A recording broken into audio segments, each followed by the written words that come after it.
Here we are at our official January meeting. I just want to remind everyone, we will have Barbara Reed Alexander joining us by technology. And just to let everybody know that that counts as a quorum and she will be a full participant once she comes on. And to remind everybody that this is being streamed by YouTube, and we welcome on YouTube all our visitors and the press, and look forward to a lively meeting. We don't have any citizen comment today, so we'll go right to our agenda. But before we do, I wonder if I might take just a minute. First of all, to thank President Zekas and his team for hosting us, a terrific meeting so far, and for a great tour yesterday and a truly interesting event last night in which we heard from faculty, students, staff, and really got the whirlwind tour of all that's great going on here at UMA. So thank you very much. And I wanted, since last we met, so much has happened that I wanted to spend just a second. We spend so much time as a board struggling with the challenges that we confront, trying to figure out the best way forward, assuring that all our universities are as strong as they can be, clarifying missions in a very rapidly changing world with changing demographics, A1, all the issues that confront us, that I think we sometimes fail to sort of take a moment and reflect on all that's good. We do that with the President's Roundtable, which we'll do in just a second, but it struck me recently that there's been an awfully lot of good news that reflects a feeling of transformation to me about what's happening. It was the press report that noted that the University of Maine is singularly successful in its efficiency in transferring credits from community college to our universities. Just great news. Those of us who were able to attend the law school and the center opening, there was a spirit there and the students were amazing. But there was a real spirit there, and it's a sense, it's more than a building, it's more than a new law school. It's a center of collaboration with the University of Maine and the University of Southern Maine's Muskie School.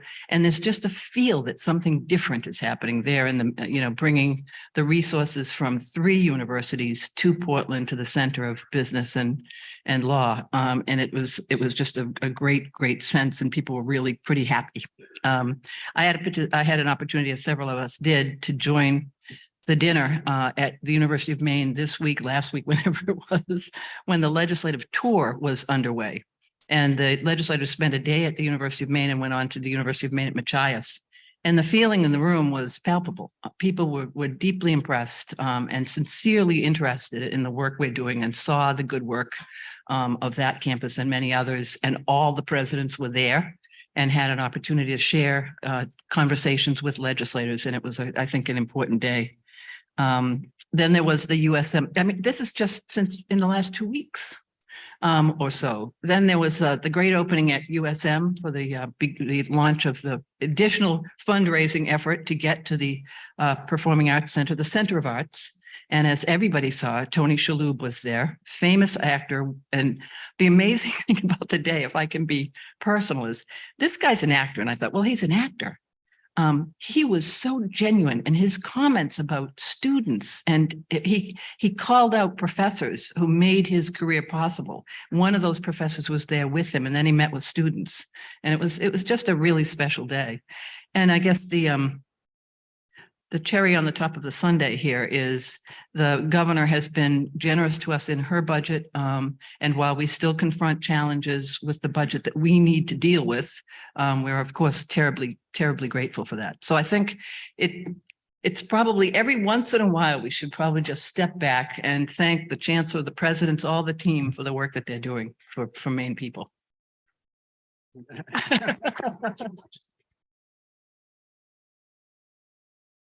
And as today's agenda will show you, we still have our work underway to make sure the system is as efficient and effective as possible, and that we find ways to bring savings where we can and invest where we must. So onward and upward.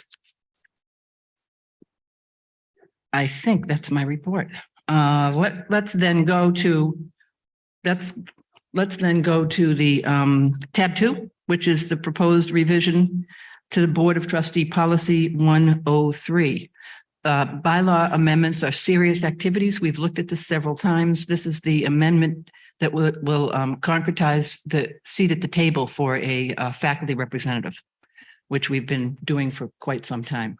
So unless I have any discussion, can I go right to the resolution, which is that the Board of Trustees approves the proposed change to Board of Trustee Policy 103 bylaws as presented. Could I have a motion? Moved by Trustee Kane, seconded by Trustee Michaud. All those in favor? Any discussion? Sorry. All those in favor? All those opposed? Yes, we've finally amended the. And is Barbara Reed is Barbara? Oh, I thought I did. Barb is here and she votes yes. Great. Thank you, Barbara. Do you need to officially recognize her? Do we need to do? Barbara, just to confirm, you can hear us, correct? Barbara, can you hear us? I can hear you very well. I did not hear the prior speaker. Maybe the mic was not turned on very well, but we don't need to have her say she's here, do we? Yeah, no, we're fine. Okay, great. Let's then go. I hope I haven't preempted the presidents, but let's go to our president's roundtable and get a sense of the universities on the ground. And why don't we go sort of north to south? President Richard. Ray, sorry, Rice. I know. I was just wondering if I've been You know, replaced by President Richards. I had an old friend. I've done this more than once, and I've never done it on mic and publicly. President Rice from the University of Maine at Presque Isle. Thank you, Sorry. Riley. I guess I should start with being very grateful to the faculty and staff and the students at the University of Maine at Presque Isle. We've just completed our enrollments this spring semester, which is a third fall spring semester in a row, 6 fall to spring semester. So 6 semesters in a row in which we've seen significant enrollment increases at our institution. A large, the plurality of that is in our distance education program for Your Pace learners, which serves hundreds of students here in the state of Maine and across the country. But I'm especially grateful to the faculty and staff for all the efforts they've made possible with our programming, both for our in-person students and our online students, and for the difference that makes with our institution and our communities every day. I'd also am grateful for the work that has happened with Wadeen Gymnasium. We reached a major milestone in the sense that it was ready for ball games to be played on the court at the beginning of January through efforts both with people on the campus and through our contractor. And we've had some great games. Some nice games played against the University of Maine at Farmington in particular, when our women's basketball team swept them, but then the men swept our team. So we just kind of traded up. Joe, thank you. But it's great to see the energy in the gymnasium and the incredible transformation of that space, which of course is over 50 years old and desperately needed the renovations, but is so well serving the community and our students. And then the last thing I'll just add is on a more community level, we are grateful that not 1, but 2, and I think a 3rd restaurant are opening in Presque Isle, which is direly needed, as well as restaurants have opened recently in Caribou and Fort Kent. So dining is especially excellent now in Aroostook County. Not that it always hasn't been, but there's more diversity and more options available in Aroostook County, which we're all very grateful for. Great. And a sign that there's more people. Yes. Great. President Hadeen. Well, the north to south, I somehow I know, thought I north was going sort of, around and I my was like, geography, no, see, south. I'm Can sort you of, hear me? Can you hear me? I don't think I'm on. Am I on? Am I on? Okay, great. So the UMFK update. We are thrilled that UMFK will have a state-of-the-art immersive nursing simulation center. The Immersive Simulation Center will be among the first of its kind in the New England area. What will happen with this immersive center is that there will be 2 rooms that are designed where a nursing student will move into the room. They'll have the smells, sounds, and tactile stimuli, as well as the visual environment addressing the situation that they're confronting. The training of our nurses, our nursing students, this will provide some safe patient care for them. I'd like to give a great thank you to Assistant Professor Dwayne Ballinger for submitting the grant proposal for main jobs and recovery plan funds. The renovations will be completed by fall 2023 semester for our students to experience this really amazing space as part of their experiential learning experience in their courses. Next, oh my goodness, it's finally happening. The Maine Law Rural Practice Clinic is now open on the UMFK campus. Thank you, President Softly, for our partnership in making that happen. There are 2 student interns in that setting, and one of the interns is living in our resident halls. So we're very pleased to be partnering and making that possible. So 2 exciting upcoming events taking place in Fort Kent, where you can enjoy the Winter Wonderland. So first of all, this coming Sunday on May, one who loves winter, and I'm talking about May. On February 5th, the UMFK Alumni Association is hosting their winter triathlon ski, where you cross-country ski, snowshoe, and then downhill ski. And some people, obviously, it's a race for some, but for me, it's a leisurely experience through the Fort Kent Outdoor Center, cross-country, snowshoe, and then into the Lonesome Pine Trails, either downhill skiing or snowboarding. It was a fabulous event last year. We have the most amazing snow for it this year. And then finally, on Saturday, March 4th, is the Can-Am Crown International Sled Dog Race in Fort Kent. And UMFK will be hosting a stop-in reception lunch from 11 until 1 o'clock, where we'll have hot soups and hot drinks for any of you that head north. Beautiful experience being part of that Can-Am race. And those are my 4 items. Thank you. Great, thank you. And thank you for saying May. You just did it, so I wouldn't feel so bad for getting President Rice's name wrong. Let's go. This is a test of my geography. Let's go to Orono and President Farini Mundy, University of Maine. That's right. Presentation, so thank you, Chair Ryan. I'm going to focus on our incredible faculty and staff, where we could name many people who joined us in the last several months, but I wanted to single out 3 new additions to the University of Maine. University of Maine have Machias communities. One is Megan Wall, who comes to us from St. Bonaventure University. She is the newly named University of Maine Machias Dean and Campus Director. And as Trustee Riley noted, she has her first one of her debut events after 30 days, the hosting of the legislature last week, and did a fabulous job. But she has come to understand that campus very quickly and is working very diligently to ensure that Machias thrives. And so we're thrilled to have Megan. Just Friday, the day that the Mahoney building collapsed, Julie, our new athletic director, arrived on the campus. He comes to us from Michael University, and he turns out to know quite a lot now about domes and when they collapse, what happens. And we're very grateful. He managed to get to every athletic event that happened this past weekend, lots of wins. So a very good start to Jude, and he brings tremendous expertise, experience, and lots of creative ideas about how to continue to support Dr. E1 athletics. And then the 3rd edition, and it feels like she's been here a little bit longer because she's been participating in meetings and conversations, but Giovanna Guidobomi, who comes to us from the University of Missouri, is the new Dean of the University of Maine College of Engineering and the Dean to be of MISA or MCEC, or however we end up naming that organization. In any case, Giovanna has come in following many years of Dana Humphrey as a superb leader of our College of Engineering, and she has also been active and engaged and working to cross boundaries and create new liaisons and do all kinds of wonderful things to take engineering to the next level. So 3 fantastic staff additions. Great, wonderful, thank you.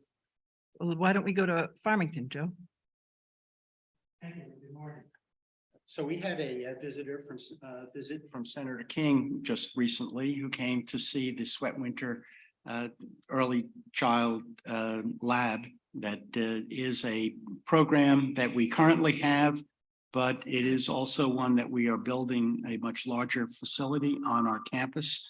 And the senator was very pleased that this was a way to bring women back into the workforce. But he did tell me that we shouldn't use the word earmarks. It's congressionally delegated money. So we had a wonderful chat with the senator. Second thing, as Ray did mention, our men's basketball team has been superb this year. It's really a wonderful team. A lot of returning seniors to the team.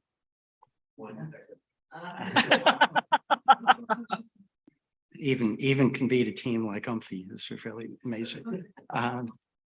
The other team that I think has done just a great job is our ski team. We have alpine ski, Nordic ski, and they're really doing well. We have two wonderful coaches in basketball, Sam Lyle, and in ski, Andrew Willihan. And Andrew in particular is bringing many out-of-state students into the university as a result of coming for our wonderful academic programs, but also for our ski activities.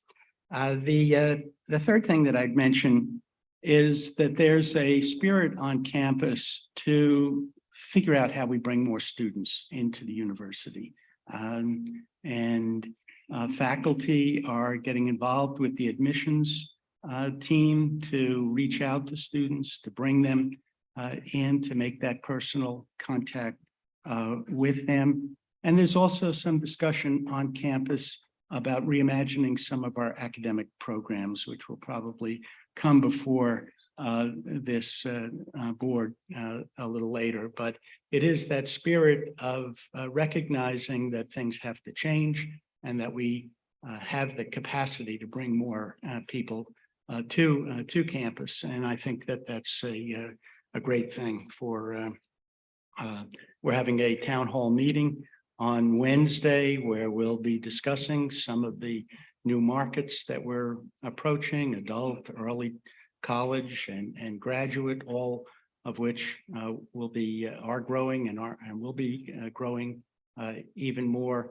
But then some other academic programs that will move us a bit more in a direction of linking in with careers that we have.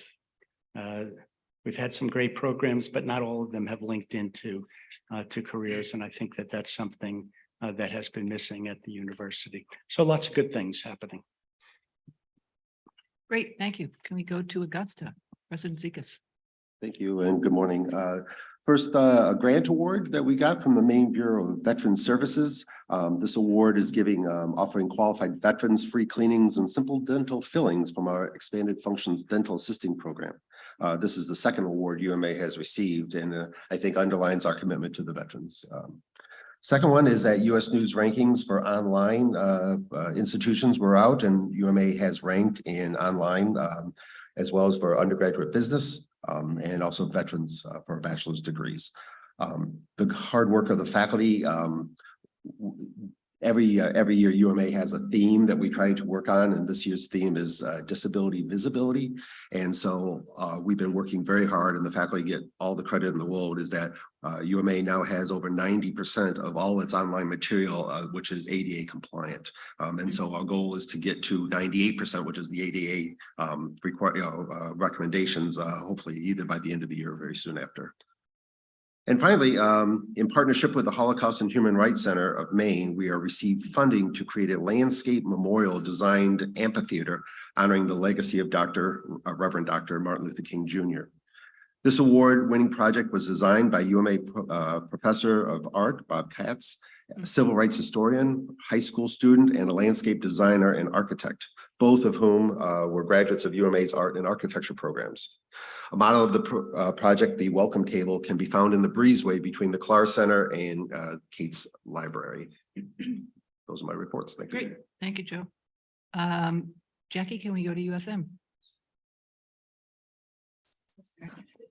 So as you noted, Tony Shalhoub was with us this past week. And so I'll follow up on the theme that he set around arts and culture and highlight some of the arts and culture that are happening at the university. The Kate Cheney Chapel Center for Book Arts has a new exhibit at the Art Museum in Gorham. And it's a really beautiful, intricate display that if you have a chance to visit would just be lovely. Kat Zagaria Buckley is the curator and she does a fabulous job. She's one of our art faculty members.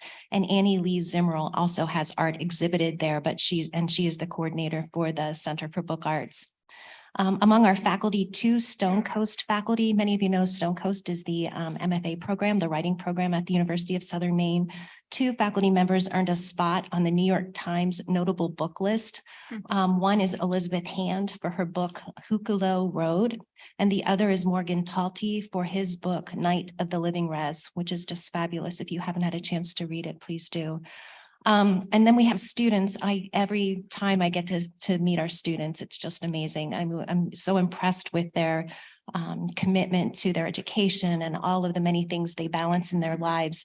And so I want to highlight one of our students, Huskies men ice hockey senior Tanner McClure, who was featured in Channel 13's Mainers Making a Difference. He is a 4-year member of the hockey team, a 3-time William B. Weiss Scholar athlete, and he's earning a degree in sports management this spring. But in addition to all of that, he has completed an internship with the Portland Sea Dogs and is an active member in USM's Student Athlete Advisory Committee. And he was recognized in part because he helped recently to establish USM's Best Buddies chapter on our campus. So we're very proud of him. Great, Thanks. thank you. And last but assuredly not least, the law school. Thank you. Thank you. I'm sitting here thinking, the law school might have an ultimate frisbee team at some point, and yet I have no sports to talk about. But getting back to the chair's point about transformative events in the university system, I just want to thank all of you who came in horrible weather to the grand opening in the new building. And I have been talking to people about this building over the last month or two, and I keep marveling at the fact that we went from a lease of the building to having students in a brand new renovated space in less than 2 years. It took vision and courage of the chancellor, who said, yes, we will find a way to make it happen. It took a board's business acumen to pull it all together. And it took Ryan Lowe's ability to find funding to work with the legislature and the governor to create something that a month before we hadn't even seen on the radar. And now this amazing building is bringing everybody together. So apropos of what you heard from President Farini Mundy just a couple days ago, I was in the building in the 4th floor where a whole lot of the innovative and collaborative spaces present, and new Dean Guidaboni was there, Pips Visi from the Gateway, people from the business school. I was just checking in to make sure that everything's working because we, punch lists being what they were. And a conversation regarding collaboration among those graduate schools broke out in the midst of this sort of, are the locks working? And we are now moving forward with a couple of those plans. It's the power of place is amazing. The students have been just absolutely wonderful. We put up a spreadsheet, what's working well, what's not working well. They've given us lots of recommendations to make this building really sing. And I am just so proud of the students, and the faculty are all very excited. So let me, you'll hear me glow about this for a long time. And I just sort of want you to get used to it. It takes me about half an hour. But there are many other things going on at the law school. Most of which have to do with expanding programs and experiential education, and trying to find ways to bring Maine law to life without spending huge amounts of money. So, or any, as Ryan keeps telling me. One of the most exciting things that we've done recently is expand our externship program, it has doubled in the last year with a new experiential faculty member who's just done amazing work. We have students in business, in the blue economy, out in law firms in ways they haven't been before, in really high quality experiential learning. We are working with the legislative community and with the governor on issues around the criminal justice challenges. And as you heard from President Hadeen, who has just made this all come together, our very first rural clinic has just opened. Many things are happening. It is a transformative time. Thank you. Thank you. And thank you all presidents, and thank you, Lee, for not taking half an hour. It's great. It really is a great way to start this. So thank you all. Let me turn, we want to do an update on the UMA presidential search. The chair of that committee, Trustee Cates, had an obligation he had to attend to today, but Trustee Flood will serve in his stead. First, I wanted to say that Chair Cates and Rowena Kluge done a really nice job of establishing and organizing and administering to all the timelines and procedures and so forth. And Trustee Dobson and myself and many other members from the UMA community are serving on the committee, and many of those committee members are either here today or you met yesterday. We had our first meeting November 9th, and that was for organizational purposes. We had Amy Parker came and talked to us about the HR policies that are important to do with this whole procedure of finding a candidate. Our second meeting was November 27th, and we met with our search consultant, ZRG Partners, and that consultant had been brought to us by a separate committee. And I guess we had 6 different consultants who were interested in this particular search, and a group chose ZRG Partners. And I believe Ellen was on that committee, and thank you for that. ZRG, the principals that we're working with at ZRG are Ann Yates and Karen Daniels. They're from Virginia, and they've done a heck of a nice job so far as I'm concerned.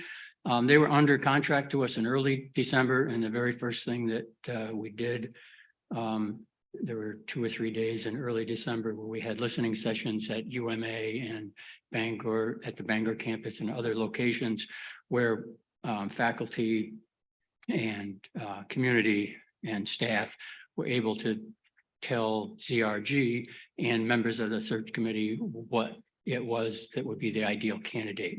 What should we be searching for? And that went well. And the one thing I wanted to stress was that we heard very loud and clear there were some unique characteristics and some unique things about UMA that they wanted to be sure were included, and by golly, they were included. What we did then with that information is that information was compiled and condensed and reviewed by the search committee to get a full consensus on basically what is the ideal candidate, what are we searching for, and that was then placed into an advertisement for candidates, which we had ZRG send out to the different educational publications and the different websites that people are looking into that are searching for opportunities such as the UMA president. Since then, we've received candidates through ZRG. There's an online portal, and they share those candidates with the search committee. We are now, as search committee members, individually reviewing those. It's currently in a confidential state at this point, but we are all taking the time to review the different candidates on our own. But in the meantime, ZRG is doing what they do, which is the active recruiting and the active searching process, which is outside of this process we're going through. So through their networking and active recruiting, they're encouraging others to apply for the job and encouraging us to encourage others to apply for the job. And that's part of the work that'll be going on for the next 25 days or so. And the full committee is having a Zoom meeting later today, and we're going to be going through different confidentiality procedures, talking about what are our next meetings going to look like, making sure that we're doing everything by the book so that we can get to a conclusion that's satisfactory to the committee. In late February, the committee will meet in person to narrow our whole list of candidates down to 8 to 10. And in early March, the committee will probably via Zoom meet with these 8 to 10 candidates and try to narrow that down to 4. And we'll be reviewing that narrowing down process today to make sure that everyone is in agreement with the steps that we would take to do that. Sometime in late March, the committee will be meeting and touring all of our UMA sites, or many of the UMA sites, with the four people that we've narrowed things down to. And then we'll probably have one final meeting to provide consensus amongst ourselves so that we can provide a list to the chancellor with a list of candidates we think are the pros and cons of the 4 candidates. And at that point, we turn that list to the good chancellor, and it'll be in his hands in hopefully early April. And I again wanted to say that Chair Cates has done a really good job of getting us organized and directed. So thank you. Great, thank you. It's an important, transparent process. That's very great. Anybody questions for Pat? Okay, thank you very much. Thank you to all the members. Let's go on. We also have been engaged in a human resources review of our hiring process that Trustee Dobson has been leading, and she has asked Vice Chancellor Carolyn Dorsey to report on the progress. Happy to offer a report.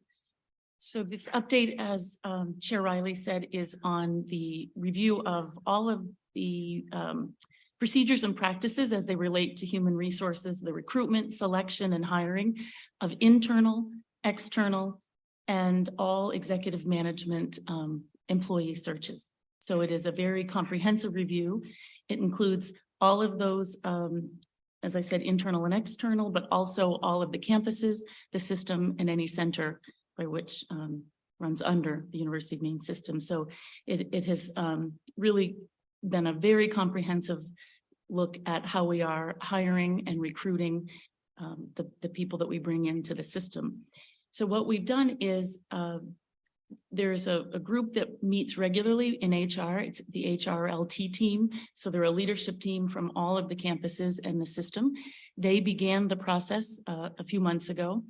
They have narrowed that group down to a group of about 6, which has some system employees, but also representatives from both small campuses and large campuses, to be on a team that is really scouring through all of the processes and procedures that we have at the system level, and then at each one of the campuses. And what they've been doing is comparing that to a group of 5 peers that we took off of the peer list that you've all seen of our peer system institutions, and also best practices that come out of the HR industry. So they're looking to make sure that there is one, a consistent and appropriate process, and then 2, that process is applied at each one of the campuses or locations that would be conducting a search. So I've been very impressed with the work that they've been doing. They're about 70% complete, so certainly online to have the formal report to you at the next meeting, which is what I believe we had selected as the timeline. Especially right now, it's been interesting to compare to the system peer groups. I know the last one that we were looking at was Alaska, and they had some really interesting things that they do in their state that are things we could look at our procedures and apply to our processes. The report that we're going to provide is robust, and it will, I believe, answer the questions that the board has had regarding the process, and also identify areas where we really could expand and include some more practice that would just guarantee that we are following the procedures. What I have recommended to the group is when they're done, I would like to see this work continued, but in the areas of onboarding, salary review process, and also termination, because those are areas that, as we've been digging in, don't really have comprehensive processes that are used across the system. So we'll complete this portion of it so that we can look at the hiring and the onboarding and recruitment, and then we'll move over to salary review and termination. But very pleased with the work, and we'll have a completed report with some recommendations for you at the next round of meetings. Great, great. Thank you very much. Questions for Carolyn? Great. I really appreciate this. I know it's a lot of work and it's important work. We look forward to the next meeting. Now you're committed to do it. Thank you. All right, let me then turn to the Chancellor's report. Yes, thank you very much. I have a few things to report and potentially answer questions on. First of all, I'd like to start by introducing Tori Ryden, who has joined us as Strategic Advisor and Director of External Affairs for the University of Maine system. Each of our universities has someone, there she is. Thank you for joining us. She joins us with extensive reporting background, as well as having worked for a university system previously. We're very happy to have her. She's well known in the Maine marketplace as well as the Boston marketplace, having worked in both. And her charge is to make sure that we're getting the message out about each of our universities and our system, its strengths, and how we address its weaknesses. It's good news in context and it's bad news in context. And she's charged with delivering that message. This is her second week and she's visiting campuses, getting to know folks on each of those campuses who she can coordinate activities with, and will produce a document that lays out on an ongoing basis issues to be tackled. So very happy to have her joining us. The next item would be our NECHI team evaluation and the report that we sent back. I will also call upon Jeff St. John to touch on this. We have not only received the March 2nd date with respect to our final meeting, which is with the commission. It's going to be a day-long exercise, but we're all the way at the second to the last one. So we'll have a long day, Jeff and I down there on that day. Jeff, do you want to touch upon this, please? We submitted earlier this month, we submitted the second and final piece of our response to the evaluation team's report. In that response, which on the advice of NECHI and by standard NECHI practice was brief, it was a 6-page response that we put forward. We responded to each of the areas of concern summarized in the evaluation team's report. And we also renewed our request for general approval to deliver competency-based education programming at the University of Maine at Presque Isle. As some of the trustees may or may not recall from the November meeting, NECHI invited us to ask them in our self-study and through this process for that general approval. But the evaluation team did not respond to that in their report, didn't mention it in their report. So with guidance from commission staff at the NECHI office, we wrote that into our response. So we have completed all of the written portions of our obligations to the comprehensive evaluation process.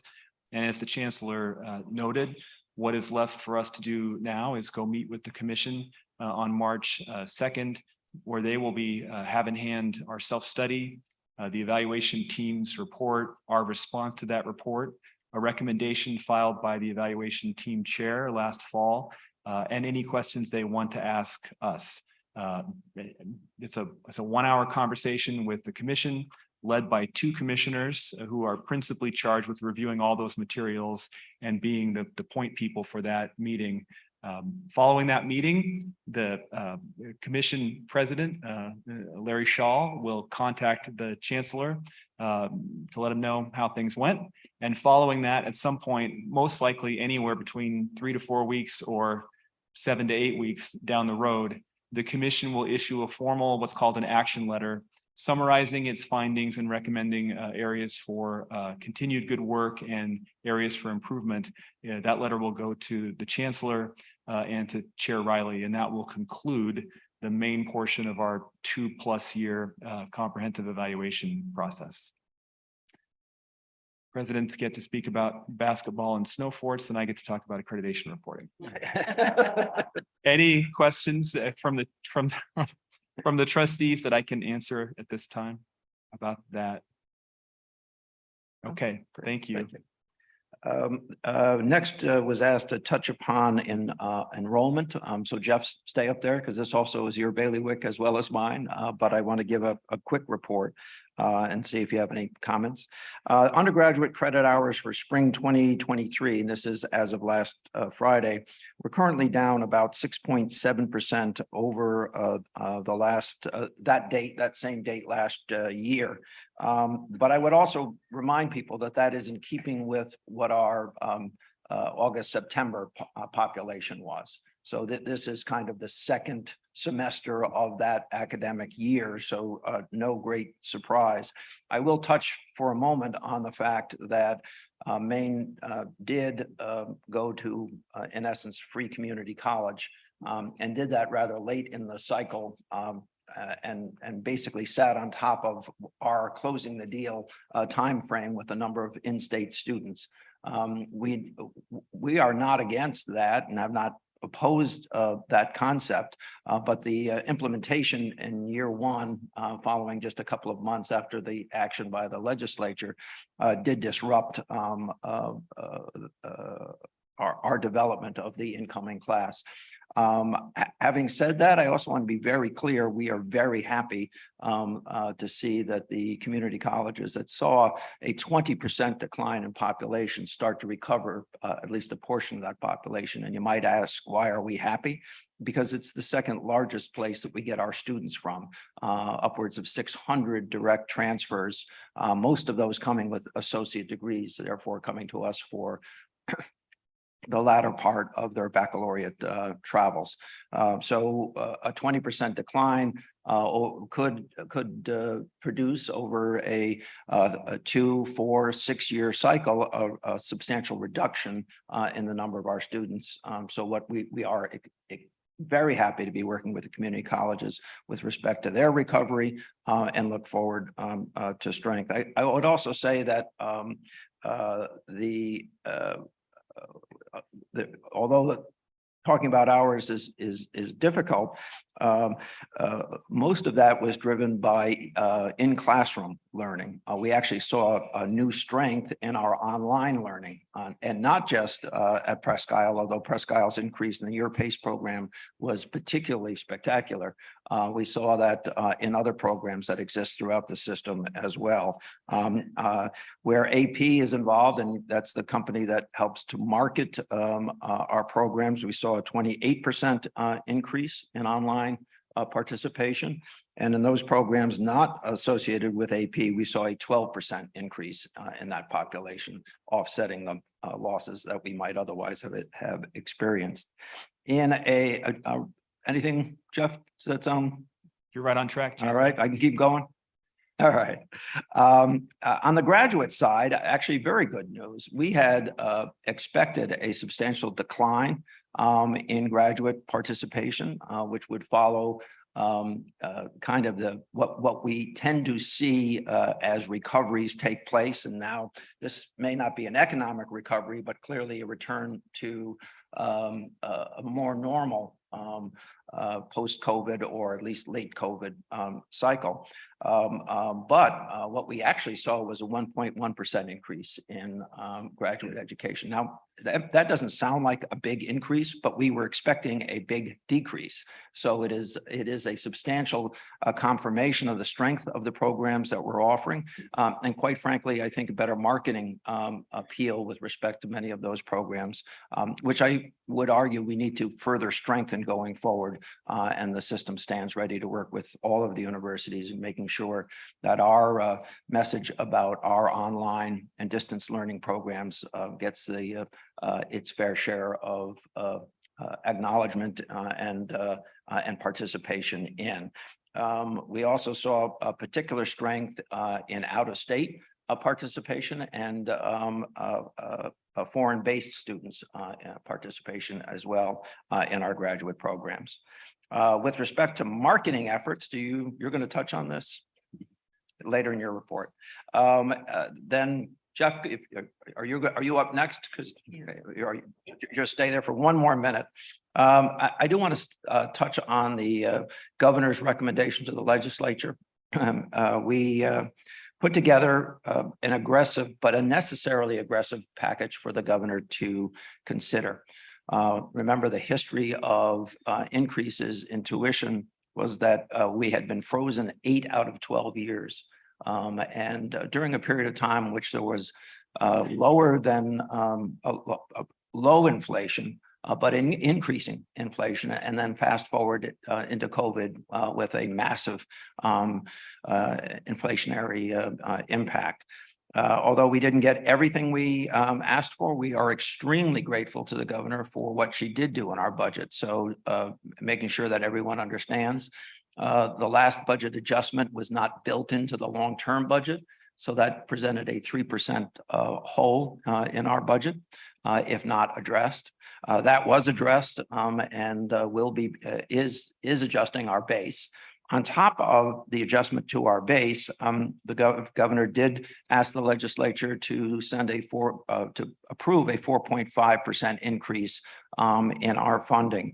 In other words, our base will continue to grow, and in point of fact, if enacted over the time frame addressed, would raise our base from $212 million to nearly $240 million.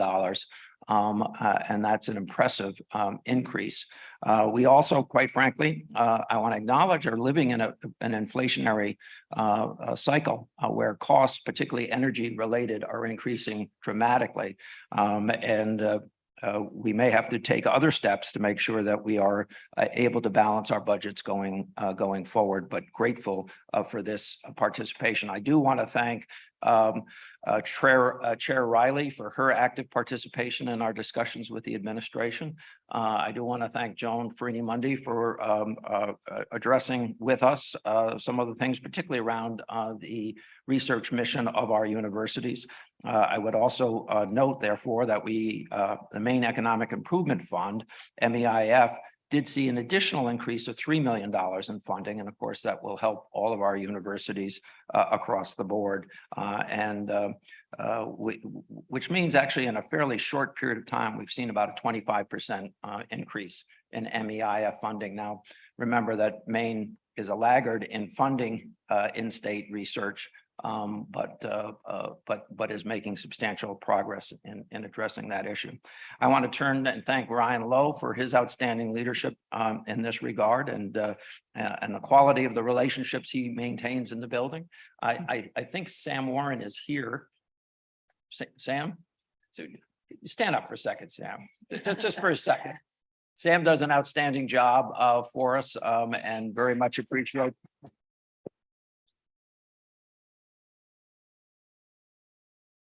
I didn't ask Ryan to stand up, so.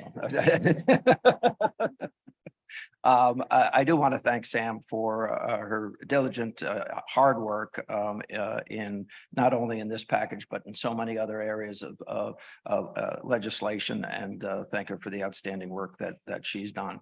So all in all, go back to enrollment. Our presidents are keenly aware of enrollment. We have actually seen a very rapid drop of unread files and getting more notices out to our students more rapidly with respect to their opportunities to join us in our system. And I appreciate the work being done there. What you will hear shortly is a report on marketing, because I know that a number of you have questions about marketing. Traditionally, this has been largely left to the individual universities, but over the last year and a half or 2 years, the system has decided to play a substantially larger role in that regard, and that will be reported on subsequently. With that, I'd be happy to handle any questions on the matters that I touched. And if there's none. Questions for the not so fast. Questions for the chancellor or comments? I would remind everybody, and share again that the governor was quite generous to us, and remind everybody that the governor proposes and the legislature disposes. So we know that Ryan and Sam and the chancellor and others will be very busy throughout the winter. Any comments, questions? All right. Thank you, Chancellor. And we will turn, since he's standing there, we will turn to the Vice Chancellor for Academic Affairs, Jeff St. John. Thank you, Chair Riley. Two quick points before I introduce our four faculty speakers who will be addressing you today on the subject of the Faculty Governance Council and its charter approved last fall. And those 2 points are the following. The full Faculty Governance Council met last Monday, and today's speakers used that time to take input from the entire council and get a sense of what they would like to have addressed today. As a function of the nearness of that meeting to this meeting, with all credit to Lisa LeDuc and William Otto and the other speakers you'll hear from, they put together a last-minute PowerPoint for this presentation. I want to thank Chair Riley for allowing that PowerPoint to be shared today and on very, very short notice. And also I want to say one of the slides that you will see, and William Otto will speak to this as well, in that short PowerPoint will refer to a missing footnote. The missing footnote is entirely non-dramatic and non-noteworthy, but I'll just explain it anyway because the slide reads missing footnote. When the Faculty Governance Council chair shared the full final ratified charter with me last fall, he did so in a spreadsheet. And because I am not smart enough to transfer a document from a spreadsheet to a Word doc, a footnote fell off in translation. So I owe the presidents, the vice chancellors, and the board an updated copy of the full final Faculty Governance Council charter with a missing footnote. William and Lisa caught it and very graciously let me know about it before right now, so I could explain it to all of you. So with that as background, I'd like to welcome four faculty members who will be speaking to you today. They are Professor William Otto, Professor of Chemistry at the University of Maine at Machias, Professor Cindy Dean, who's Associate Professor of Education here at UMA, Professor Lisa LeDuc, Professor of Criminal Justice at the University of Maine at Presque Isle, and Professor Jamie Morera, who's Associate Professor of Community Studies also at the University of Maine at Machias. Well, thank you, Vice Chancellor St. John, for the time to talk about the Faculty Governance Council and the charter that we have put together. The four of us are all members of the FGC in different roles. I am the Vice President of the UMaine Machias faculty, and in that role, I'm on the Faculty Governance Council. Lisa LeDuc is a faculty at large that has been voted to that position. Jamie Morera is a past president of the UMaine Machias faculty and is the co-chair of the Faculty Governance Council. And Dr. Cindy Dean is the president of the UMA Faculty Senate, and in that role is on the Faculty Governance Council. So if we could go to the next slide, we'll really talk about the history of this a little bit. And there we go, I see that. So the Faculty Governance Council was really started at the impetus of the NECHI saying, as you're seeking the unified accreditation, there needs to be some type of a full system shared governance where there's the faculty that can have an input. And all campuses come together to have that input, to have the voice that is there. And so then the chancellor initiated this with calling together the different campus faculty, senates or assembly, their chairs, their presidents. Each campus actually has a little bit of a different faculty structure. So it's kind of that lead person. They have different titles, but they're then brought together and started to have some of the dialogue of, what would this look like? And in some of that conversation, they then actually started to talk about the composition of the structure. And so then there were additional members that were brought in. So the faculty vice presidents were brought in.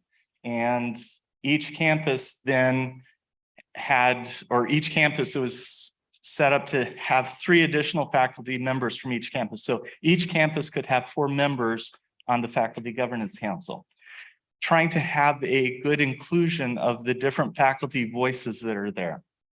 And then with that, there's 2 ex officio members, one from AFM and one from the Vice Chancellor of Academic Affairs Office. And in this process, kind of developed the framework of who will be here, how do we incorporate the voices to have that shared governance.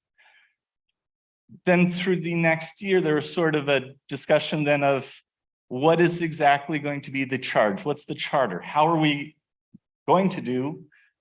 Also, what are we going to do? And so then ultimately a charter was put together and each of the campuses was given that charter to ratify. That first iteration of the charter, not all campuses felt comfortable in ratifying that. And there came feedback from the different faculty senates that there were some concerns about it. So then in the spring and fall of 2022, that those faculty concerns were brought forth and the Faculty Governance Council leadership took those to modify and ultimately modified it to the charter that you were given today. And then this fall, all campuses then approved that charter. So I wanted to kind of point that out. It's been a couple of years in the process and getting the voices that are there, having the time and the feedback to put together, what is it we're doing? And so then the Faculty Governance Council charter really has three components to it. When you have a council, you need to figure out how you're going to do the business you do. So really sort of the first thing is, how do we do the internal business? And one of the things that I would like to point out is in this role, we're able to communicate some of the things that are going on different campuses. I didn't use the term issues because sometimes we want to get those things out there before they become issues, make people aware of just what's going on and have that dialogue and share what's going on across the different campuses. And then the second area of work really is kind of around how that unified accreditation kind of brings us together. And really the heart of it, I think, is how do we deal with multi-campus programming? And that really kind of was where a lot of the Faculty Governance Council conversations really were framed. And so ultimately what it has come down to is that the Faculty Governance Council is going to review, they'll evaluate, they're going to give really recommendations and feedback. It's not necessarily approvals, but it's a chance for the voice of all 7 campuses. It could be pro, it could be con. You can have multiple points of view that are there. And that feedback is ultimately going to be what's important. How we have that voice to, really share any issues, concerns, positive, whatnot. And then another role that we can have in sort of their shared governance is the review of the University of Maine system, our administrative practice letters. A lot of those are starting to change in the concept of unified accreditation. Some of them haven't been looked at for 25 years and things have changed since then. And so some of them are coming to, or the Vice Chancellor of Academic Affairs is using the Faculty Governance Council as that sounding board. It's a way where faculty can then provide input on changes or issues that we have with where they may not work. Now we recognize this is the first iteration of this. When you try anything the first time, it's not always going to work perfectly. So we've also built in a 2-year review process. So we're going to evaluate how things are going along, what changes, what tweaks we need to have to make, what holes are there, so that there's going to be a process with that. And then Jeff St. John mentioned this. There's a little footnote that is missing in there, and that all references to the multi-university programs in this document should be understood to be in accordance with the AFN contract, because there's language in there about cooperating departments, different language may be used. And so we wanted to make it clear that these should be aligned and wouldn't be contradictory. And so we did want to make sure that you were aware of this footnote, and it should be there in future iterations of that. So we like to start with the positive stuff, right? What's the successes? Ultimately, we have put together a final charter that has been approved, all campus and assemblies. It was not always the smoothest process. It had fits and spurts, but we've had those iterations to come up with our first iteration that is here. A second real success is that we now actually have a core group. We have 4 representatives from each campus. We can't necessarily get everybody. Our calendars are, don't overlap nicely.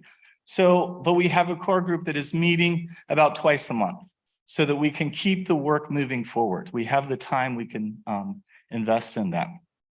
Another success is we're seeing an improved cross-campus communication. And so that there's kind of that system-wide understanding of some of the things that are going on campus related to the academics. And with that, one of the things that I think is important is we're starting to then move towards a proactive dialogue. How can we get in front of things? How can we have input? How can we have feedback early on in a process rather than just having a reactive, hey, this isn't going to work, after something has kind of started to be in place. So there's successes that are happening with this. And then at this point, I will turn it over to Lisa. What do I? Oops. So William left me for the negative. He did the positive. I do want to also reiterate the thanks to Chair Riley and Heather Massey for taking this last minute entry. I know if you probably all know the saying that doctors make the worst patients, and I think that faculty make the worst students. So we were late with our submission, and I'm also now noticing there's some typos. So I wouldn't give this an A. I'll just tell you that. So some challenges that we've had. I like to say, a friend of mine who has a lot of cats, I often say getting faculty together is like herding cats. And she says, no, herding cats is easier. You just need a laser pointer and they will follow it. Laser pointers don't work with my colleagues on other campuses. So as William mentioned, we all have different meeting times, our class meeting times and other commitments. We are talking about, we've done, and I want to also give a a shout out to Christina Pelletier from Jeff's office for helping us try to get us all into the same Zoom at the same time. We're talking about maybe alternating times, each meeting time a month so that maybe some different faculty who aren't able to make it can be there. We do have some issues with continuity of membership. So, vice presidents or chairs and vice presidents or vice chairs of senates or assemblies change on their own institutional timeline. So they're coming and going. We have asked that past presidents stay on. Jamie is an example of that, but that doesn't always work. Sometimes past presidents are like, I am done and I'm not doing some of this work anymore. Another challenge we've had is this misunderstanding of multi-campus programs. So the previous VCAA, Robert Lucido, I had a meeting with him last summer, and his idea is that if a program has duplicates or parallels on other campus, like education, for example, even if they don't work together, that's a multi-campus program. A lot of us on the FGC saying, no, multi-campus programs means there's some connection between all of them, right? So there's been a little bit of like, well, what are we really talking about here? Which is why the footnote is important. Not all multi-campus programs may be cooperating departments, but the AFM language does supersede any decision or policy that we would speak to. And this is slow, right? We're 3 years out now, started in January 2020. And we're just like, okay, let's maybe start to get to work. Governance is slow. And we all feel individually that we have to go back to our own constituencies on our campus before we can be in a meeting and say, yes, I'm good with this. And then there is this discussion, and we had a really good discussion early this morning with Trustee McMahon and the faculty reps about what do we really mean by shared governance? What does that mean? Does everybody in the room understand what it means or have at least a common definition? Does the system agree? Do the BOT agree? And I think that conversation needs to be kind of ongoing. So we do have some concerns that were brought to us. We did get some direction from our colleagues on FGC that couldn't be here today. We want to make sure that we are not a super Senate. So we do not represent all governance in the system, that we represent our own campus and then work with the other campus representatives. We think that our understanding of the communication with NETCHI is that they may be looking for shared governance to live with the FGC, but we feel very strongly, the group as it stands now, that we want to engage with our own campus governance. So we're not going to override anything in that. And, for me, governance really means that we have to recognize and respect that the faculty have all control and expertise in the areas of curricular or programming decisions. And then that knowledge needs to translate into participation and impactful engagement with any policy that deals with curricular decisions. That's, I think, what shared governance is. And I'm speaking for myself here, not necessarily the whole FGC. And so there's a lot of concern that we have at our meetings that combining programs may end up in reducing faculty. And so we don't want to be kind of the fall guy. Well, the FGC said it was okay, so we're going to do this. And there's a lot of tension, and I don't think this just happens at the FGC, but on our campuses, we want you to know that there's this kind of conflict where we're being told you should collaborate with your sister campuses, right? There's incentives, like here's some money to help with collaboration. But then on the other hand, we are also, as individual campuses, have these budget evaluations about how many butts in the seats do you have, right? How important is enrollment, like we were all talking about this morning. And it's like, well, that's kind of a disincentive for me to work with someone else and send some of my students to another campus. And I know that cross-link MOU helps with a lot of that, but there's still a lot of concerns around that. So what are we going to do next? We certainly are awaiting some programs that are going to be coming up that we would put through our process, as well as APLs. There's been a few eyes on some APLs. We would like to see kind of a structured report of policy documents to make sure any APLs, any BOT policy, any humane system policy does reflect what we've set out as our structure, our roles, and where we input and how. And there's still this tension of clear lanes or lines. I know before Christmas, Chair Riley reached out to me about more BOT engagement with the FGC, and she said, we want to stay in our lane. We know we're policy and the system is implementation. And does the FGC only live with the system? So, and we've had conversations, you know, William, myself, and Clyde from UMF have the benefit of being both on the FGC and faculty reps, but our other colleagues don't. So they don't necessarily know what's going on. So we kind of want to figure that all out. And we had good conversations this morning with Trustee McMahon about how we can do that. And what's going on currently? What collaborations? There's always conversations. I know the GIS is like, well, there's a program. It's not a cooperating department. Maybe one day it will be. But like, what is happening now in collaboration? What is defined? How are those defined? What MOUs are in place? And then we have, okay, we know where we are, and any initiatives have to have oversight of all those groups. You all, the system, and us as the FGC. So we do have Jamie, who has the longest experience with the FGC with us, and also Cindy Dean. So they're here to answer questions that maybe William, you probably heard enough from William and I. So we'd like to just see if anybody has any questions. Great. And if we could take the slide, thank you very much. If we could take the slide down, we could see Trustee Alexander.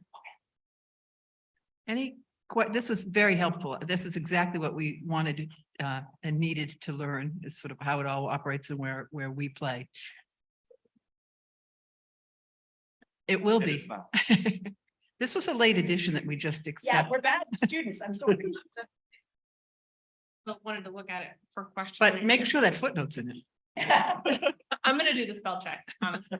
And I do, thank you, Jeff, for saying William and I caught it. We didn't. Jamie caught that the footnote wasn't, and he's not even a BOT rep, and he was looking at your documents better than we were.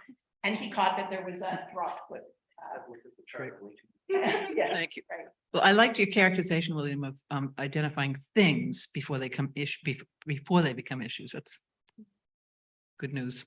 Anybody? Comments, questions? Yes. Trustee Singh. Can you hear me? Yes. That was very thorough and very impressive. And I love the 2-year assessment too. It really shows the thought that has been put into this, creating this charter. I have 2 questions that I'll fold into one. What is the role of students and student representatives, or what could the role be for student representatives in this process? And what is the role of diversity, equity, and inclusion in the charter as well? Come up so the people online can hear you. I'll be perfectly honest, those issues have not come up, and thank you for bringing them up because they're important, and we should definitely have student representation I see no reason why we can't add that to next month's agenda, but those are both important points. So thank you for raising them. Thank you. Thank you. Trustee Bartholomew? Maybe another question. What's the communication with, okay, so you have an agenda, you're going to a meeting and this group puts together and they opine on certain topics. Then they bring it back to, and keep me honest here, but then they bring it back to their individual campuses, discuss it further. And then do they rejoin on items and then give output out? Or how are they delivering output to just kind of more visibility into the process? The whole process envisions that the primary position of faculty governance, shared faculty governance, will remain on the campuses.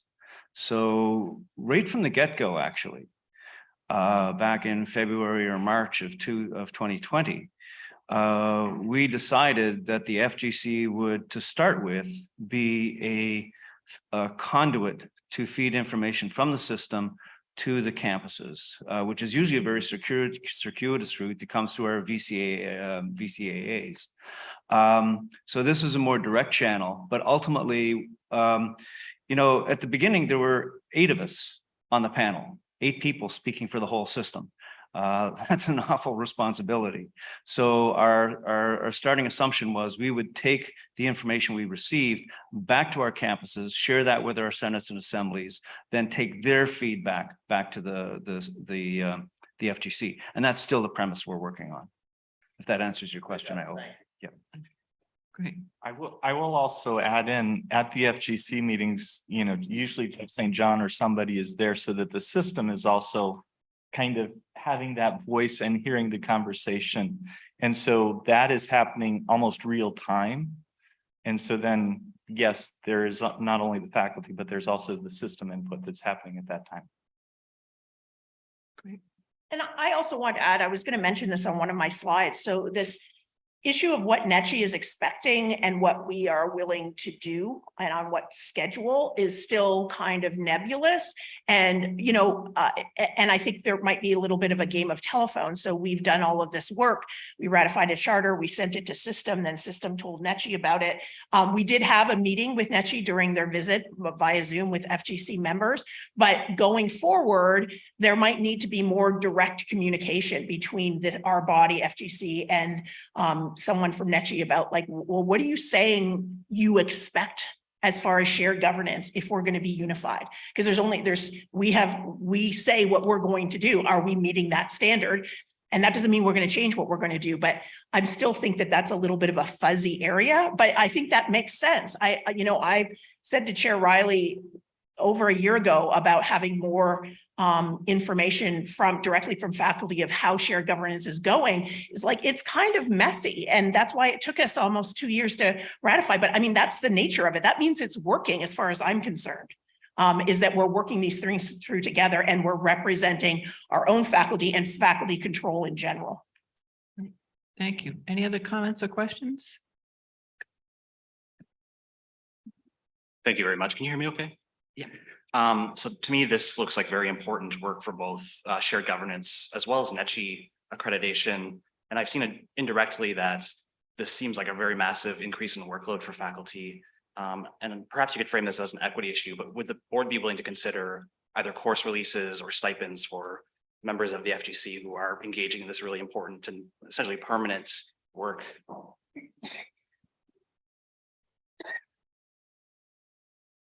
Thank you. Trustee King? Thank you. It's interesting. I was thinking that same kind of thing, Patrick, of sort of, this is a lot. And it also is a lot on top of a lot, right? To your point about how long it took. And I think for me, the question is, how do we, and yes, evaluating it every couple of years is good, but we want to make sure this is part of the forward movement, right? I've got my strategic plan hat on and thinking about unified accreditation as part of that and the key role of faculty voices. And so I think that's going to be on all of us to sort of, how do we make sure we're being, that we're moving forward at the same direction? Because I think that this has the potential to be another layer in something that is already complicated, and having it very clearly defined, which is I think what you are putting forward to us today, should help with that. But I think it's also on all of us to give that real-time feedback as we go forward about what's working, what's not working, because it is up to us to also make the right adjustments along the way and not wait right until it's too late. So, but thank you for this work. I know this took a long time, and I know it was a labor of maybe not always love. And so I appreciate it. But that's what I'm looking for, is how do we make sure it is part of the forward momentum with the group. So thank you. Can I make a quick comment? Sure. Surrounding that? Yeah, thanks for this, Trustee Kane. Just to be on record, I am actually a fan of some governance at the system level. And I think as unified accreditation becomes established and become clear exactly how it's going to work, I think there will be a greater role for the FGC to do governance work. But, you know, we need to sort of make sure that the systems we have in place right now are continuing to do their job. And so I would look for changes to the charter, as Lisa said, down the road. But this is kind of the first step. I think it's important for the trustees to take it at that. Yeah, great. Anybody else? Seeing none, thank you very much. This is exactly what we wanted, and I really appreciate your flexibility and openness. This clearly unified accreditation. We're in a new world. We've got to figure it out together, and we're really gratified for the work you're doing, and appreciate what work it is. Thank you.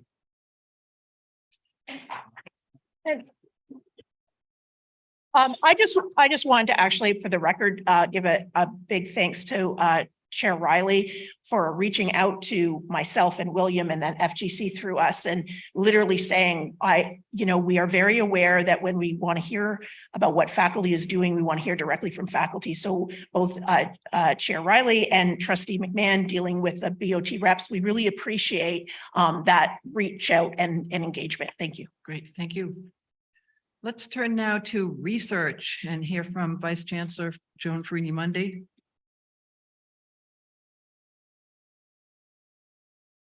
Research and innovation. I don't want to leave out innovation. Thank you. Okay, the slides are here. That's good. I'd like to begin by thanking a couple of colleagues, Sam Warren, who's already been introduced and mentioned today relative to our work with the legislature. Her work with the Office of the Vice Chancellor for Research and Innovation is also extraordinary, and she is here to help with all the hard questions that I'm going to get. Similarly, I don't believe he's here, but Jason Charland, who serves as a senior advisor to me and the Executive Director of Research Development at the University of Maine, is very heavily engaged now in our work across the system. So what I wanted to do today, and I'll try to be brief, and hopefully there will be a way to amend this so that earmarks is replaced with congressionally directed spending throughout, now that we've had that reminder. But in any case, in the last 2 or 3 years, if you take a step back and look at all that has happened here in the system that has benefited our overall research, development, innovation, external funding enterprise, it falls together into a sort of increasingly coherent way to characterize what we're doing. When we add together what's happened in the Maine Jobs and Recovery Plan, which is 19 separate projects, the congressionally directed spending that has come our way in 22 and 23 and will be coming in 24, we're hopeful, thanks to the great work of our delegation. That's another set of projects, 27 or 31. Sam can explain the 31. It's 27 projects, 31 different awards over a couple of different years. And then add to that the foundational work that has been funded by the Alfond Foundation for UMS Transforms, which is 4 major initiatives across multiple areas, and then the projects that are included there. You put all of that together and look at where it all intersects. That's a foundation that's sort of once in a lifetime for a system to have this kind of investment across our entire system, with the opportunity then to use it to make transformational change that will endure.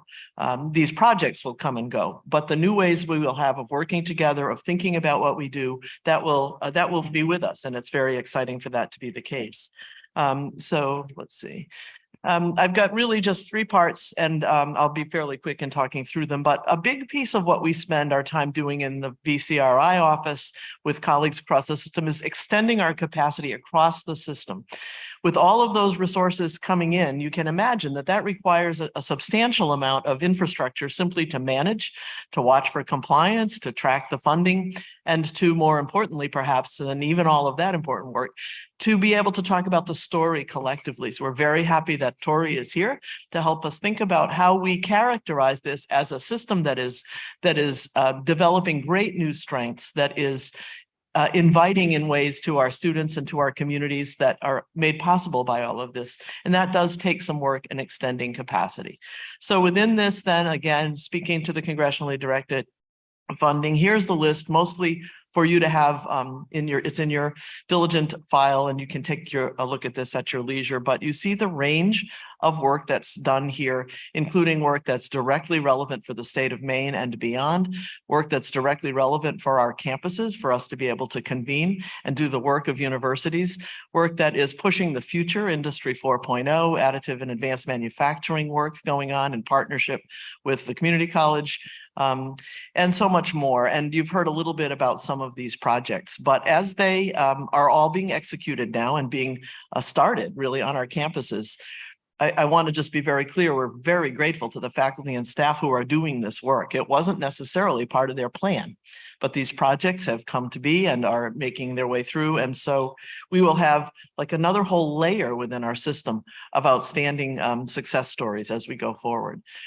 More of them here, and you see the list, and this is the 23 list, and these are either funded or being funded right now. That makes a whole layer of work too, because as these dollars come in from separate agencies, from separate programs within agencies to our separate universities, there are folks who are going through this process for the first time. We're all trying to work together to make sure that we're able to get those dollars in and then execute against the plans that have been formed here. So you see the list, it's impressive, and it spans so much of our mission and all of our system. As a part of the Maine Jobs and Recovery Plan, okay, so we've shifted from earmarks now to MEJRP. These are Recovery Act dollars that came through the state and were supported by the legislature to come to the system, 35 million here. We have a number of projects, but today I wanted to focus on the small campus initiative projects. So 4 million of those dollars were set aside for an internal competition, really, for awards that would make sense. The stipulation with this portion of funding, not just the 4 million, but the whole 35, is that we combine our research and development and innovation enterprise with workforce preparation. And that's a wonderful characteristic of our system, in that we're able to do that, and we do it intentionally. And so every one of these projects has a strong workforce focus, everything from a Center for Teaching Innovation at USM to the Thor Institute looking at tourism, hospitality, and outdoor rec across the whole system, and to cybersecurity at Maine Law, and so much more. So these projects similarly are part of this big portfolio, and I think many of us are strategizing about how to get our arms around all of this. So here are some of the kinds of things that we do with this concept of a unified portfolio. We did a system-wide call for concept papers in the fall. We have an evaluation process that goes with that to take a look at ideas, great ideas from across the system that maybe fit earmarks or congressionally directed spending, but that maybe fit one of our small campus initiative calls, or that maybe are a good match to a federal funder. And we're trying to work together to deploy folks to help make sure those ideas find a source for potential funding. We have an earmark and MEJRP project administration group that is meeting roughly monthly. Ryan and I convene that group. It includes all of the people working on the financial side and all of the people tracking the dollars as we go forward. It also includes discussion regularly about when these construction projects will be coming to the board and how we will bring those forward to all of you. There's a lot of that embedded across this big set of work. We are having semesterly meetings of the principal investigators of the MEJRP and earmark projects, because that's dozens of people across our system who are working on this work together. And more of the same, the University of Maine System research leaders are a new group that I've convened once and will be convening again soon. The library deans and directors they have always been coming together, that group, but they're very active in their discussions with all of us about how to use the benefits of unified accreditation and our unification theme to be able to have efficiencies and strategies that bring the research resources that are present in libraries to the entire system, and a new innovation speaker series. So that's one big piece, this building our own capacity to manage this large enterprise. Secondly, there is educating the workforce. And I feature this because this is in many ways, I think, our strongest suit. We are combining all of these resources with intentional focus on how to help our students be a part of all of this work, how to help our students help to drive some of the work. And one anchor for that is in the form of what we call the Pathways to Careers initiative, which is part of the University of Maine system, UMS Transforms, part of the Alfond funding. Funding was provided there, $5 million from the Alfond Foundation with an expected $5 million match to actually find a way to give coherence to the many, many opportunities across our system to help students come from being first-year students to actually finding a path into a career through internships, externships, all kinds of ways that we connect to the private sector, to state government, to a variety of entities around the state and beyond. And because the Alfond dollars have given us a start on this, there's a new way then to engage all of the campuses and conversing at least about how to bring this together. A major factor in students' choice of higher education institution, we know from the national data, is their expected ability to find good employment upon graduation. And so our system has the chance, because we're small enough, to make this a major theme that is deeply tied to the experiences that our students get as they are here. So there's a group organizing this Pathways to Careers activity. They have put a call out across the system for some proposals. They're looking to try to help bring coherence, coordinate. You see the words coordinate, you don't see the words drive necessarily or take charge of, but we're looking to coordinate so that our efforts are interconnected, look to focus on greater student inclusion, and look to use high impact practices, because not every internship is a valuable internship. It's important that the work that happens inside the internship is intentional, is designed to aim for certain kinds of learning and experience outcomes for students. So this group that is running the Pathways to Careers, led by Renee Kelly and Brian Olson at the University of Maine, but conferring across the entire system, is working on putting in place some networking and some systems that will enable this to happen more systematically. It may enable more access for students across the entire University of Maine system. This is their very detailed spreadsheet. And when I put this in, somebody said to me, well, the board's just simply going to want to know when it's up and running, when it's going to be going. And we really do expect that by the beginning of July, there will be at least a person whose job is to try to keep all these pieces moving and to keep us coordinated and connected. Oops. Oh, animation, you gotta love it. Sorry. This slide depicts a lot of the language that we use in talking about what we're doing here in the system. And I would like to invite our board members to pause.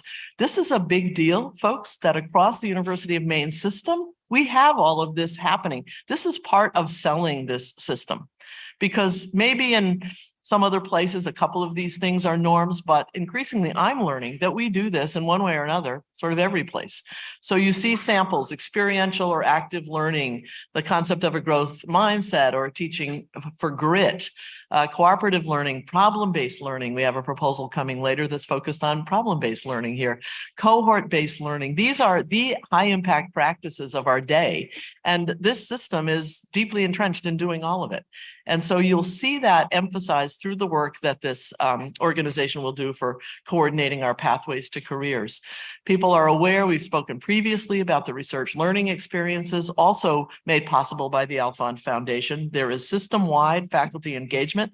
This past fall, 600 students were engaged across the system in these 1 credit, 1 semester, first semester of a student's time in our system, an attempt to bring them in and to engage them. And so we're looking now very carefully at what the evaluation is. And I just want to then say, and if I'd been smarter, I would have made some slide that showed this, but basically you have RLEs on the front end. bringing our students together, helping them to make a connection as quickly as they can in some applied, authentic way, in a field experience, in a lab, in a studio. You have that happening the first semester. You have the pathways to careers focus that will be junior, senior years into the graduate years. We stand a chance as a system to be developmental, to show that there's a pathway across that first start into internships and career pathways that will be one that helps students grow in an intentional way, to be very ready. So that is, I think, key to note that all of this research and innovation gives us the foundation for doing this educational work. The third thing I'll just mention briefly, we spoke about this last time, is working to empower the economy in Maine. Very grateful that the governor has included an increase for MEIF. You have available, and I have a few copies of our MEIF brochure for this year, reporting on what happened in 2022, where we have generated across the system co-investment in a 6-to-1 ratio, many more partnerships, a big focus on workforce development and hands-on R&D. And what our brochure features are numbers of specific examples. So here you see a couple, they're in your notes. I'm not going to take time with them other than to say we're very grateful to our partners who come to work with us on MEIF funded work to advance their own needs, to work with our students, and to improve the economy of Maine. We run a small campus program within MEIF, in addition to the dollars that go to USM and to University of Maine. And that list that you see in front of you is what got funded out of that small campus initiative in fiscal 22. Again, a wonderful foundation for building these education / research / economy kinds of partnerships. You'll notice that Maine Maritime Academy is a partner with us in this as well. And a lot of these projects have connections across campuses. You see the leads, you see the span, you see our strengths. And the last thing, and I'll be fairly brief on this, but in the midst of all that we do, of all of the challenging work that we work on and all of the policy and everything, it's important to just step back and remember that the science, the technology, the creative work, creative scholarship going on in this system is remarkable. And we have to sell that not only in the way that we often do, which is to cite some major accomplishment and get that out there in the press, but to remember that our students are the best positioned to help us sell this because they can be inspired by it. And I know they are. We heard from some students yesterday. We're small enough and approachable enough as an institution writ large that the students, the scientists, the creative scholars, the artists, all of our faculty who work on this are making connections that essentially convey the joy of discovery or of creation or of solving a hard problem. And that happens right here in the University of Maine system. I have an example that I feel very inadequate to present to you, so I'm not going to say much about it. You've heard President Rice talk about Chunzeng Wang's leadership of a team that discovered rare elements in the Pennington Mountain deposit. I've had a number of opportunities now to speak with Professor Wang and about his work. This is happening right here in our system, a major big deal, a major international big deal, with a fairly small team. You see here some of the details. I do want to point out the collaborations are extensive. The U.S. Geological Survey, the Maine Geological Survey, the University of Maine system, several different institutions here, the University of New Brunswick, and more, all involving graduate and undergraduate students since 2018, at least in Professor Wang's lab. And his lab, of course, is an external field site. But the work is incredible. It is getting international press. This slide, we really need him here to explain. But the point is simply that these airborne radiometric surveys that have been possible with the USGS and then with work by Professor Wang and his team have revealed a site in this Pennington Mountain location that includes these rare earth minerals. And so that has been ongoing work. It involves both the survey work with sensors as well as on the site field inspection work. And it could stand to have so much more publicity because it's just amazing. And it's a scientist in our system working with students every day. I will also just add, I didn't have time to make a slide, but an example of what happens is just over dinner last night, talking to Professor Bampton. I don't know where he went. Is he still there? There you are. Okay. Go talk to him about the concept of the Anthropocene as an ongoing geological event rather than as an epoch, which I thought sounded fairly complicated. But another incredible feature of our scientists is that they can take these complicated ideas. Professor Wang can do the same. Habib Dagger can do the same. Jasmine Saros can do the same. They can take these extremely complicated scientific ideas, explain them to a lay person, and they start with their students in that way. So I'm sorry if I sound too excited about it, but I really am. It's an incredible place that we have here. And we are trying to put in place enough infrastructure to keep it going and to make it strong. So thank you for that, and happy to take any questions. Before we do so, we have a guest, and I'm very pleased to recognize Governor Mills and thank her for her budget.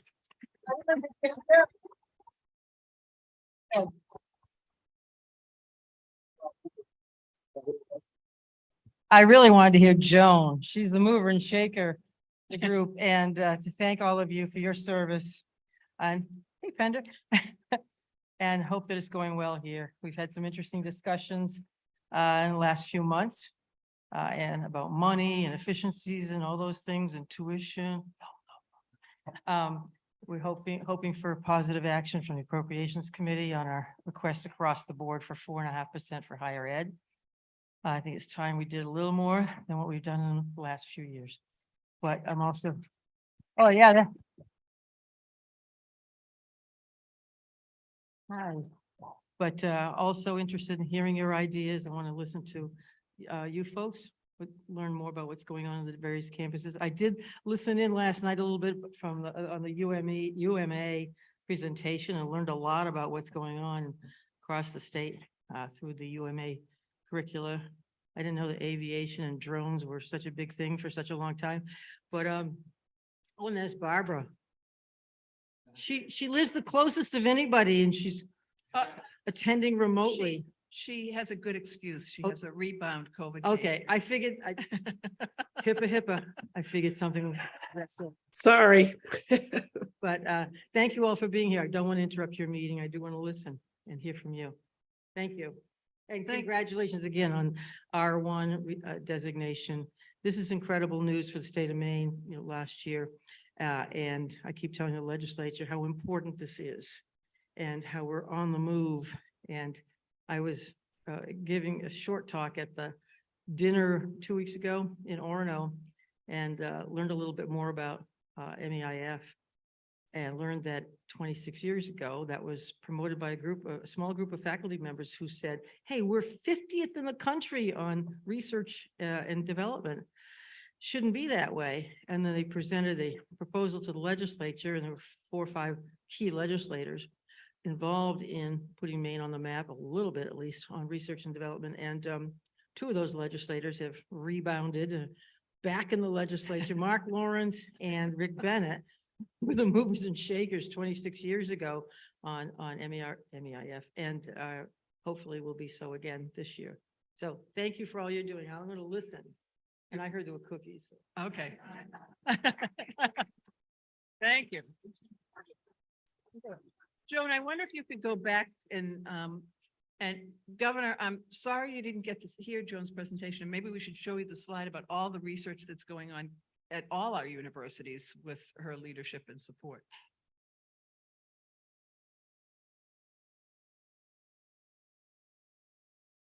Maybe we should put that slide back with all the examples. Oh, I can do it. Never mind. I've got it. I just wanted to make sure that we had a chance to follow up on that great presentation and have any comments or questions about the research initiative. Trustee Alexander. An incredibly impressive presentation and very exciting set of opportunities. I am sitting here thinking how some of the commitments or expansive opportunities that we have can be reflected in the development of our strategic plan. And I will be looking to linking these initiatives with action items that would track our progress and reflect the priorities that we need to have in this area.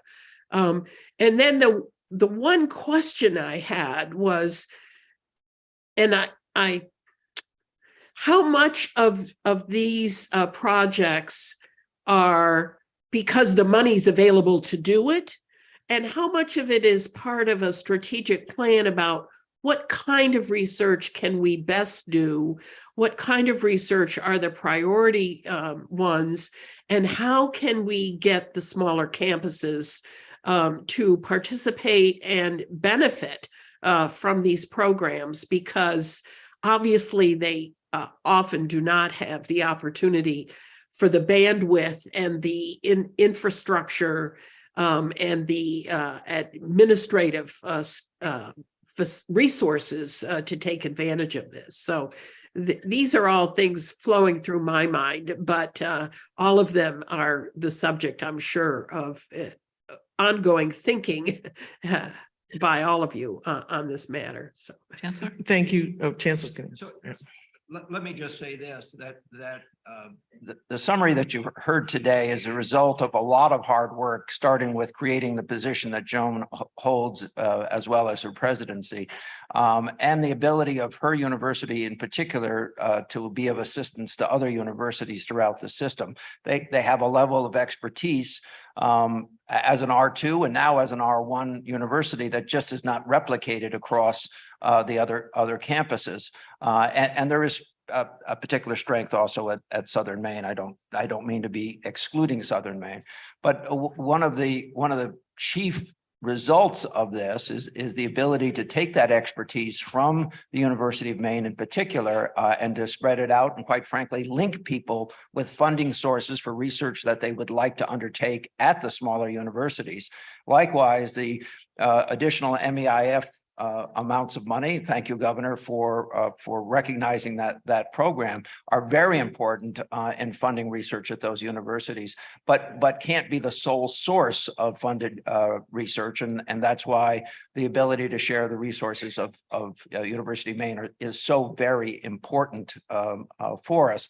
I do.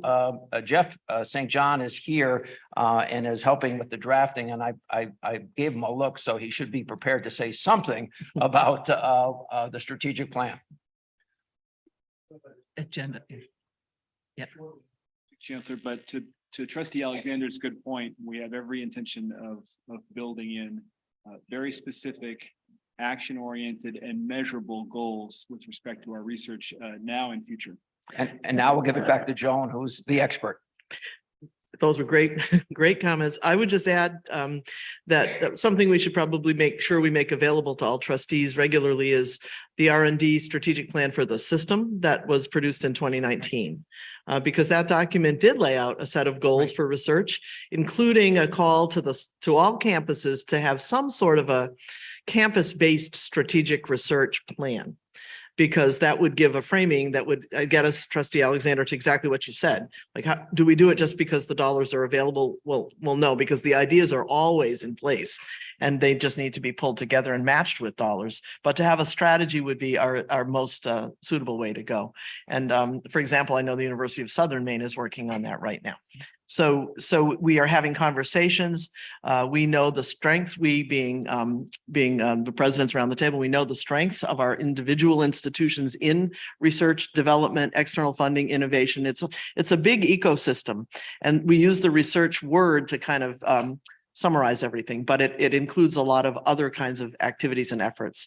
And at the small campuses, what I've been finding as I go around and talk to faculty and to staff and to the presidents and leadership, in every single case, the idea of doing research or creative activity or bringing in new scholarship is directly tied to students' education. And that's a very important strength for us. But how to be strategic about that, how to make sure people's workloads can accommodate that, because doing the research does take time, how we're able to get outside money to help build the research into the instruction, all of that, working on it. So it's very exciting to hear board interest and support for this kind of effort. President McDonald? One thing that might help the smaller universities is to broaden the scope of MEIF. Right now, it's focused on certain industries. And if that were broadened, because we don't have expertise in all of those industries, whereas UMaine and maybe to a lesser extent, USM has it. But I think if we could broaden that, there would be more opportunity for the smaller universities. So I'm going to comment on that, and I'm going to call on Jake Ward, who's here too, to say a bit more. But the sectors that MEIF is by statute required to address is a very broad set, and Jake will be able to rattle them off in a minute, and giving him time to remember them. And the idea is that we're able to speak by sector to the investment that MEIF makes every year and how we're helping to advance those sectors. There are different groups that have discussed whether there ought to be some maybe retweaking or renaming of those sectors, but President McDonald brings up a very interesting point, and I think the discussions go on with DECD at the state and in MEAB, which is a group that I chair, which is a governor's group on innovation and economic development. We talk about the sectors, but I think if you're willing to hear from Jake for a second, he can tell us more about the history. Jake Ward, who's Vice President for Innovation and Economic Development, or did we change that? We did, but that's okay. It's got a different title. Welcome, Jake. Thank you so much, and appreciate Governor Mills' remarks back of when MEIF got started back in 1996, and really was Mark Lawrence and Rick Bennett and many others contributed to the state statute that defines those 7 sectors. And to rattle them off: advanced technologies for forestry and agriculture, aquaculture and marine, composite materials, information technologies, environmental technologies. Yeah, it's the same as MTI. Did I miss one? IT. Precision manufacturing. So we interpret them pretty broadly. That there's been a lot of growth in those topics, I would say, sectors. And really, what's really remarkable is how much of what was considered heritage industries in 1996 are still our strongest industries and have really advanced through innovation and technology development. Okay. Good enough. Great. Thank you. Governor, any comments? No. Anybody? It just feels weird to be standing here with the Trustee McMahon. This is incredibly exciting. It really is. My question is, how do we communicate this to high schools? How do we communicate this through guidance counselors to students so they determine they're going to come to the University of Maine system as opposed to somewhere else? Tori? Yeah, Tori, I'm going to answer that one. I mean, it's an absolutely great point. Part of it, and we could use advice on this, is it's expansive, it's big. So it's hard to boil it down into something useful. I do think with help from marketing experts, we can try to work on doing more of that. But you're right, Trustee McMahon, it's a big feature of this place that it's one thing, and I am absolutely thrilled and excited about everything that goes on at the Advanced Structures and Composites Center. But this is like an inside look. Students can be in it. Students can make a career path. How do we get that message out at the same time that we produce a 3D printed house out of fully bio-based materials? So it's clearly a communication challenge, but a critical one for us, because I think it is not a story that is told as thoroughly as it should be.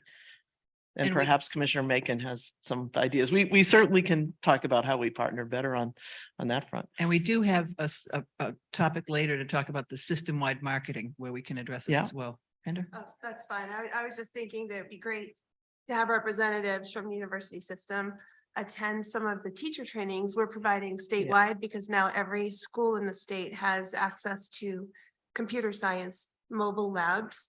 We're provided those universally, and the training for educators. So when the educators are getting that training to use the computer science labs, if they were also provided with this information by maybe university ambassadors or people who were able to just join some of those professional development pieces, then the teachers themselves, not just relying only on the guidance structure. Yeah. So Provost Vollen, I think we found another task for the Pathways to Careers team, which President Hadeen both are the head honchos of that portion of the Alfond work. So we can add that to their list. Good. Trustee Micho. Thank you very much, Madam Chair. Thank you very much, Madam President. This is very exciting and you are a gem to the system. So really appreciate everything that you're doing and other presidents as well. And I agree with David. One of the things I don't think we've done well at all is getting the message out there of what the university system is doing and how important it is. My question, and you've talked about, you went through the slide of the law, the congressional designated expended earmarks, which is fantastic. The delegation is doing a great job. My question as it relates to that is once they the Congress approves it, then you have to apply for it from the different agencies. And sometimes that could be cumbersome process. How is the system working to streamline that process? I know you got the 2022 to draw down those funds as soon as possible. Have you run into any problems in that area? So it's a big infusion for us at a time when we also are scrambling to make sure that we're doing everything as efficiently and effectively as we can. And so I would in a second, I think maybe look to Ryan to say a little bit about this. But what we're trying to do is meet frequently with these PIs, with the people who are getting these grants, and they're getting calls from program officers at federal agencies. And on several of our campuses, that's just fine. They know how to handle that. We have the apparatus to do it. On other campuses, we have that apparatus, but they will frequently call the University of Maine Office of Research Administration to just get advice. We've tried to make it clear that that office is open and available at the same time, a very busy office too. So we're trying to do this at this point without a lot of fancy infrastructure, but kind of word of mouth. If you need help, UMaine might be able to help you, so give us a call. And then Ryan's staff on the finance side is very much in place and ready to help people bring in these awards, make sure that they get cataloged properly. I don't know, Ryan, if there's.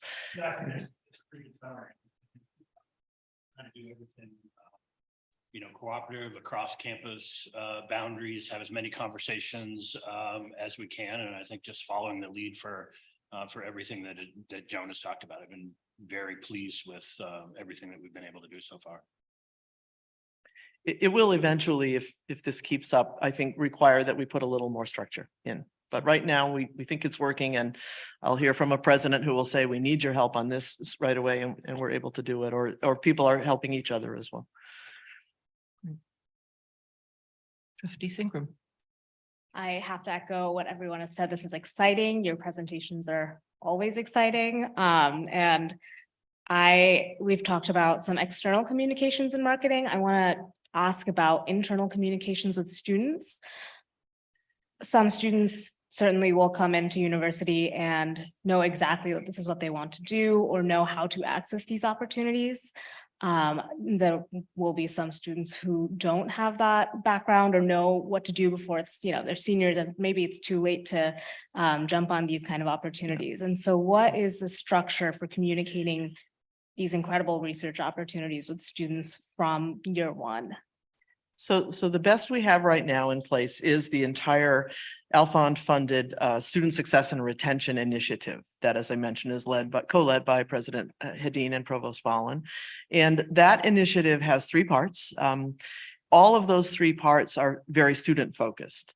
One is about these research learning experiences in the first year. The second is about the gateway courses, those large courses that are required in the first or second year where we have high DFWL rates. And so we're examining how to improve that experience, and then the pathways to careers that I mentioned.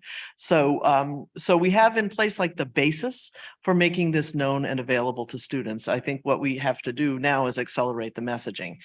We've tested out the RLEs for 2 years in a row, have a feeling for how that works.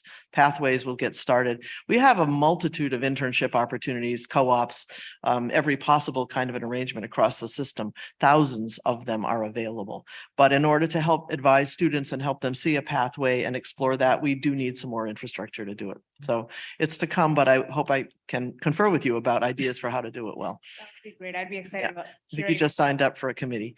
Well, and I can attest that student ambassadors are a program I know in some of the alumni associations, but it's informal. Judging from, I hate to age myself, the grandparents of students who are at the university, they come home with these incredible stories about their linkage to research and the kinds of things they're able to do with professors from day one.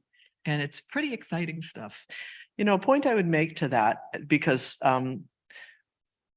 for 2 points. One is absolutely, and the research includes scholarship, creative activity, creative production, applied scholarship, the scholarship of teaching. It's a very broad range for a system like ours. And we have all of that happening. But if a student gets involved in one area, that doesn't mean that has to be their career. They could easily move and experiment with other areas because there are these foundational skills of inquiry, of scholarship, of learning to understand the world around you in systematic ways that are what we're trying to convey in some of these early experiences. So I want to cite a member of our Board of Visitors at the University of Maine, James Lyons. He had an internship in, John, do you remember, chemical engineering or something very different from his own field? He's an attorney now, and it's very helpful to him to have had that background, but he's not doing research on that front. And so the importance of being able to move around is part of what we have to emphasize in the publicity. Trustee Kane? And I worked in the honors college for over a decade and did a lot with undergraduate research, but I actually think the faculty have such a key role to play in connecting with students. I mean, the meaningful opportunities that were afforded to people I know, students I still work with at the University of Maine, come from the relationships they build directly with faculty who are on these grants and who are working on these incredible projects, who see the student leaders or students who don't know anything about research and say, why don't you work on this with me? And it creates not only relationships, but lifelong skills and ways of thinking about research. And so I want to give credit to the role of faculty directly in recruiting students into something they probably didn't even know was an option for them in many cases. Great. President Rice. Thank you, Madam Chair. I just wanted to quickly get back to Trustee McMahon's question about getting a higher level of awareness among, especially with our K-12 students, but our early college initiatives have been remarkably successful. We have incredibly mature networks now at each of our institutions. This just seems a really good opportunity to make those connections at that level. And then I know, for example, I serve on the board of MSSM, thanks to the chancellor's seat up there. And they actually have internships at local industry and my institution with their juniors and seniors. And some of them are doing work with like Dr. Wong's research out in the field. So those are things that we can replicate across the state. Yep. Tell us, how are we tracking our research focus and how that is helping our rural colleges, our rural campuses? Can we quantify that, and are we kind of benchmarking against it? Not as well as I'm sure we would like to, but I will say that I think it was now 2 or 3 years ago, maybe 4, that for the Research Reinvestment Fund, which is also a fund that the board provides as part of the budget, we rethought that a bit and decided a grand challenge approach might work better. In general, by the way, that's a trend that I think we should be exploring for MEIF and beyond.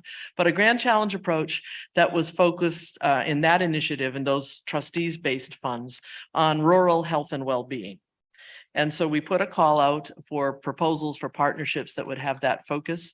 And when we call specifically for an area, for a thematic area, it's easier to track the kinds of things you're asking because we know that everybody's got some goals. We can lay those all out. We can talk about what their intentions are. And so, so in the places where we have had a focus, I would say even in the MEIF sectors, we are able to get some results that talk about return on investment in terms of new grants brought in or new companies started. We talk about numbers of patents. I think we need to step up our focus on engagement of students, and we're starting to try with those KPIs in the RLE work. Sorry, a lot of acronyms just there. In the research learning experience work, we're trying to measure student outcomes, retention, choice of major, that sort of thing. So it's slow, but it's a piece, I guess I would call it a part of the building capacity. We're doing all this stuff. Now we've got to be able to measure it and watch it. It is striking in your presentation how much expansion of this effort is underway and how many campuses are engaged and well, tremendous state and federal opportunities that have been Yeah. provided. And so at some point we should probably talk more about sort of what you need in terms of administrative and accountability. There's obviously each contract and grant comes with different rules and regulations. And as we spread activity across universities, we need to think about those efficiencies, and it would be a good committee discussion for a later date. the main jobs and recovery plan has very, very strong accountability pieces in it. And so that's a good base for us because we have to be reporting, we have to be connecting, and there's a lot to say. Good. Okay, in the interest, I know everybody loves this topic, but in the interest of time, thank you very much, President Fernie-Mundy. Let's strategic planning, a gobbledygook word, is critically important. It's critically important. As Trustee Alexander pointed out, it's a way to direct our spending. It's a direct our energies, our efforts. And we are well on our, I would actually like the fact of the governance conversation about how long it takes to do things right. Because the strategic planning process for some of us has been frustrating, but we're moving on to writing and we're moving forward, and we should have a product soon. And Trustee Kane has led that committee very successfully, but I think Vice Chancellor Dorsey is going to kick us off.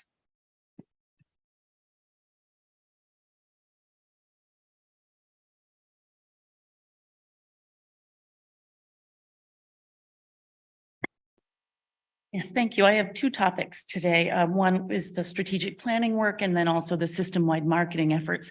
But I would like to quickly say, if you recall last night, one of the speakers said that they found it a bit unnerving to go up after a particularly moving presentation by a student who then became a faculty member. So I would just like it noted that I'm going up after President Fernie-Mundy's presentation about the exciting work, Chanzeng Wang's his discoveries, and with the governor just sort of listening in to my left. So you got this. You got here this. we go. As Chair Riley just mentioned, we have been involved in our strategic planning efforts. It was the July 2021 board meeting where there was a resolution that charged Chancellor Malloy with beginning the work necessary to prepare a 5-year strategic plan for the University of Maine system. The board gave us an initial timeline and some parameters by which we were to work.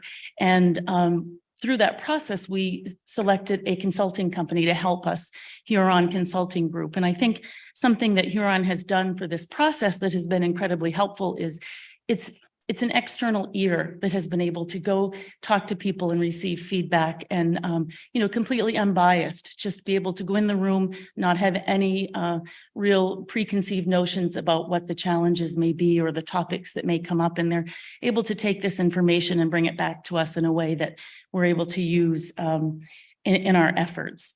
So over the past year, Huron, the consulting group, and some UMS leadership have visited the campuses, all the universities and the law school twice to gather information, to talk to stakeholder groups, and really be able to hear what it is that they feel the strengths, the challenges, and the priorities are at their campuses, around their communities, and around our state.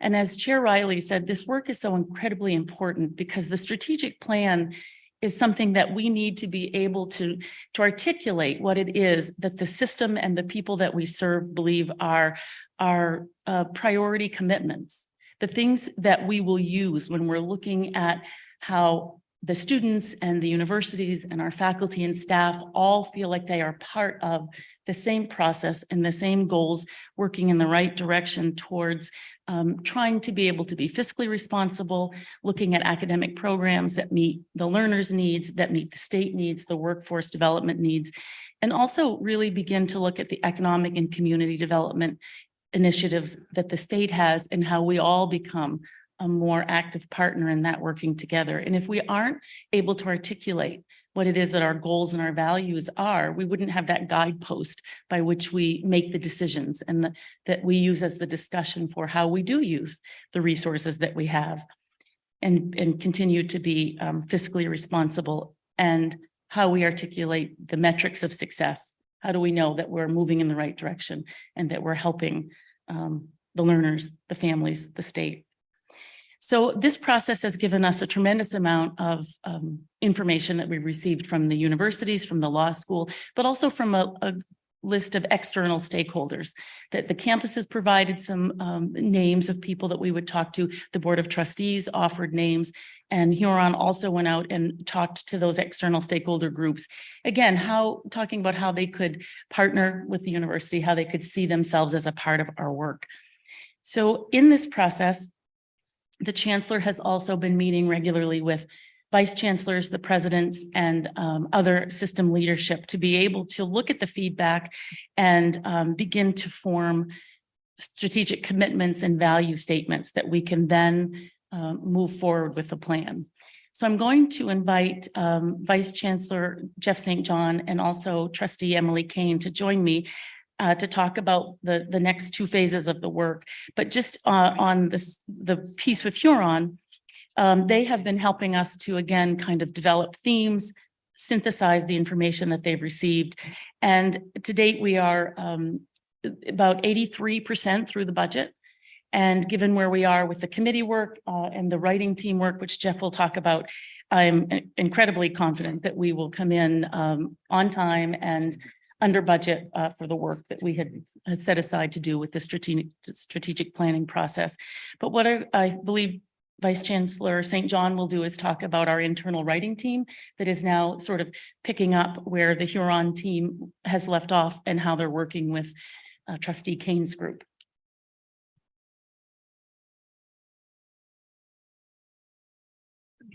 Late last fall, the chancellor asked me to form a writing team for the strategic planning work, and in consultation with him and with the vice chancellors and the presidents, we've done that. There are 3 system staff members on that team: Carolyn Dorsey, Kim Jenkins from the Office of Organizational Effectiveness, and me. There are 3 trustees: Trustees Kane, Alexander, and Martin. And to remove all suspense, they've been great. There are 3 faculty on the team as well: Donna Carno from UMF, John Muthiala, professor of English at USM, and also Greg Fahey, professor of philosophy here at UMA. We have 3 campus level administrators on the team, 1 from Fort Kent and 2 who are based in Orono, but who both represent both Orono and Machias in the work that they do. Jason Charland, Director of Research Development for the University of Maine, and Hannah Carter, Dean of Cooperative Extension.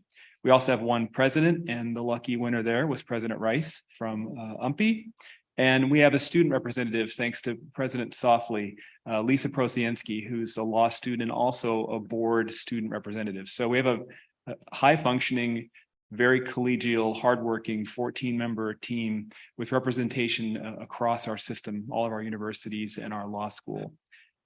We have done, as Carolyn noted, the initial work of drawing information from several sources, from the board's strategic planning committee, led by Trustee Kane, and the full board, from the presidents and chancellor who are meeting weekly to discuss this work and to begin developing content for the plan, and also from the feedback that, as Carolyn noted, Huron collected for us over the course of multiple campus visits to all of our universities and law school last year. We have a communication plan in place for the work this spring. The chancellor's first system-wide message on this subject will go out tomorrow to all employees across the system.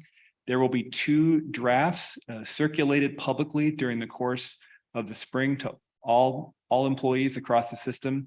And in the same way that we provided a mechanism last year in developing our NETCHI self-study for feedback to be shared by anyone from anywhere, we'll be using that same approach to share feedback on the 2 drafts of the self-study. Every word of that feedback will be shared with the draft writing team, so they have it directly coming from whoever wants to say whatever anyone wants to say by way of guidance for us in that work. And then I'll say finally, to reiterate a point that Carolyn made, we have certainly and greatly valued the work that Huron has done with us to this point. But the draft writing team, as you just heard, comprises system and campus and trustee personnel. Huron will not be writing the plan. Huron will not be on the draft writing team. This is a University of Maine system plan responsive to the board's charge to the chancellor. And that's the way that we're writing it. And with that, I'd be happy to turn it over to Trustee Kane. Thank you very much. And thank you to both vice chancellors for their incredible support of the work of the committee and of this process overall. What I would add to those eloquent descriptions is that we really have multiple entities working on aligned pathways with defined roles and goals, right? And I think Huron has been working with us not only on the data collection and organization of that data collection, but also on bringing that national perspective and experience from working successfully in other states with similarly or similar enough like institutions or groups of institutions that help keep us in perspective of how this will measure up nationally and help us stand out as a system and shine a light on the assets we have inside and potential of our campuses. The working group and the president and all of the input is so important. I would almost describe it as crowdsourcing content for our strategic plan from the best of people who are on the ground from the pub. We have a lot of content that came in from the public, as well as continuous feedback through representatives, faculty, staff, administrators, students in the community. And then the board committee as really, which is another great mix of people, trustees and non-trustees, is really there to drive that process and hold accountable the elements of the timeline and the process that we all agreed on collectively, rapid though it may feel at times. To me, there are plenty of weeks left until this is due, and we will make sure it lands on time. By way of sort of an example of how things have grown, some in this group, and there's been drafts circulated in circles, we've been working on a draft vision statement, and we thought it's not very long, just reading where it currently stands, knowing it's still in draft form, nothing is in permanent marker or etched in stone yet, but that, if it's okay, I'd like to just read it real quick. Thank you. The University of Maine system educates critical thinkers who can adapt to a changing world to solve problems with new solutions, locally, nationally, and globally. Composed of 7 unique universities that work collaboratively as a whole, we provide broad access to quality education for all types of learners. University of Maine system campuses, faculty, staff, and students set a standard for academic collaboration and innovation that produces exemplary student-centered outcomes and benefits the great state of Maine and beyond. Dynamic partnerships in scholarship, research, and community relations drive the state's economic and workforce development objectives and increase economic opportunity. By fostering independent, civic-minded people, the University of Maine system improves the quality of life for all Mainers. And I think just in a draft form, that's something we can all be proud of, right? And I think that's the direction we're headed from a values perspective. And now it's about matching the kinds of presentations you already heard today, the things we are already doing, where there's potential to do more, and matching the values that we all hold with action items that then are measurable, and then can be held accountable by this board and the committee of the board in the future. Great. Thank you. I'm eager to get us on to the marketing discussion, but I want to make sure we have time for any questions about the strategic plan. We will see it in the May meeting. There'll be iterations. And I will just say, there's a lot of meetings, and I want to thank everyone involved. I mean, everyone involved is stepping up with hours of their life and their brain cells to do this on the proper timeline. And I just want to say thank you again to everyone who's working on it. Just so the law school president and dean doesn't attack you, you need to add. You know, I was thinking about that as I was doing this, and I was like, oh, see, that's a great example of why I was very clear this is in draft. And President Softly, don't worry, I'm correcting it right now. I actually have several other edits I would like to make, but because I value process, I did not read the Emily Kane edit. No, we know it's a work in progress, and we're confident that it will become an elevator speech. Great. Anybody, any questions on the strategic plan? Um, Yes, certainly may. Will the strategic plan have specific measurables like increasing enrollment statewide by X amount, by such and such, those kinds of things? Yeah. Sure. Thank you, Governor. Yes, absolutely. In fact, that's what the writing group is working on, is taking the high-minded ideals and putting down actual measurement of core commitments that we want to make to the state and to our students, faculty, and staff. And also then what does it mean to define success for those things? And the reason we created the Chair Riley created the strategic planning committee of the board, since we have not had a strategic plan for 19 going on 20 years, is an opportunity for us to hold ourselves accountable and to the public be accountable for the goals we've stated, measurable goals, whether they're percentages, numbers, money, programs, and such. I hope that answers your question. So the answer is yes? Yeah. The answer is yes. And I just want to make sure you really know how. wait till you see our elevator speech. It's only going to be 10 Just wait. minutes. It's going to be something we can all roll off our tongue at. You gotta build taller buildings. The message from the board to the strategic planning group was to make it short, precise, actionable. Yeah. So that we can really make it measurable. So I promise. Carolyn, anything else on? Trustee Lauren. Yeah, I do want to just mention that I haven't heard the diversity and inclusion in your message, and I hope that we'll think about that. Absolutely. Parts of the draft, and we're trying to make sure we put it in the right places, but that's great feedback. Thank you. Excellent. Anybody else on to marketing? Yes. So this really is a continuation of Chancellor Malloy's earlier presentation about our spring enrollment.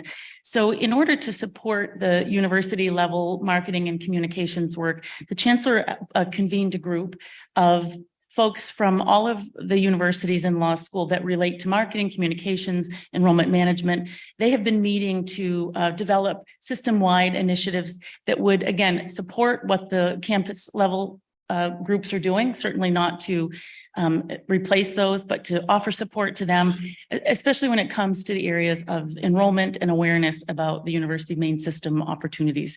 So currently there are two major initiatives underway. The first is geared towards Maine adult learners. It's a campaign that has already begun. It's for adult learners who are either entering the educational system for the first time or returning after having taken courses earlier and had a break from education.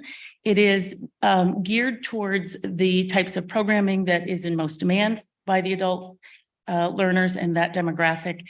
It also is happening through digital, social, radio, and TV. I believe the TV piece of that has not yet launched. It launches in February, so coming very soon. But it does use analytics to really target and focus what they're saying to the learner by the person that is hearing the ad or seeing the ad. So the adult campaign has been going on for a bit, again, very geared towards getting people back and letting them know that it is an easy transition back to school if you had initially begun and for whatever reason had to take a break, or it's just now finally time for you to consider higher education. The second campaign is geared towards traditional age learners, primarily focused in Maine and for undergraduate studies, because it will be, again, their initial jump into higher education. It is really, I would love to be able to channel Jamie Ballinger from Jeff St. John's office and the way that she explains the work that they're doing. It uses AI and Google Analytics and incredible technologies to look at what it is that you're doing in the areas that you're searching on your phone or your computer, the keywords, the things you're looking for, and it creates an ad that is targeted specifically for that person. It is a little uncanny how it can really focus in on what it is that appeals to you and then create an ad that will speak specifically to you. And it is a three-phase approach. It's through an app, it's driving the yield of people looking at academic programs, but also raising awareness about the University of Maine system and the offerings we have across the state. So this particular program, the presidents have just, or in the process right now of reviewing the final stages of that, and the campaign should kick off, I would say, within the next few days. It is ready to go as soon as we get all of the sign off from the presidents. Again, this is highly targeted towards that traditional age student in Maine and working to get them linked in to one of the campuses. When you see the ad, it will talk about what we offer. And then as you dig in, it will actually move you forward to whatever campus may have the option that makes most sense for you.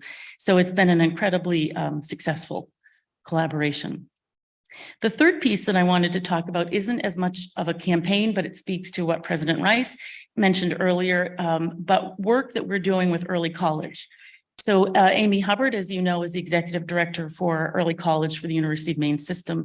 And she's been working to develop opportunities to offer additional advising to students in K through 12 that are in the early college programming, and really talk to them about how what they're doing translates into what they may want to do when they move on to their college career. She's also looking for ways to have more time with the faculty and even representatives from admissions office that can have actual engagement with the students that are enrolled in early college. I mean, we have a real captive audience. They're taking our courses, they're engaging with our faculty, they're communicating with other students that are in the courses with them. That's a prime time for us to talk about next steps with them and really look at a pathway where perhaps there are more accelerated pathways to get them into a college program.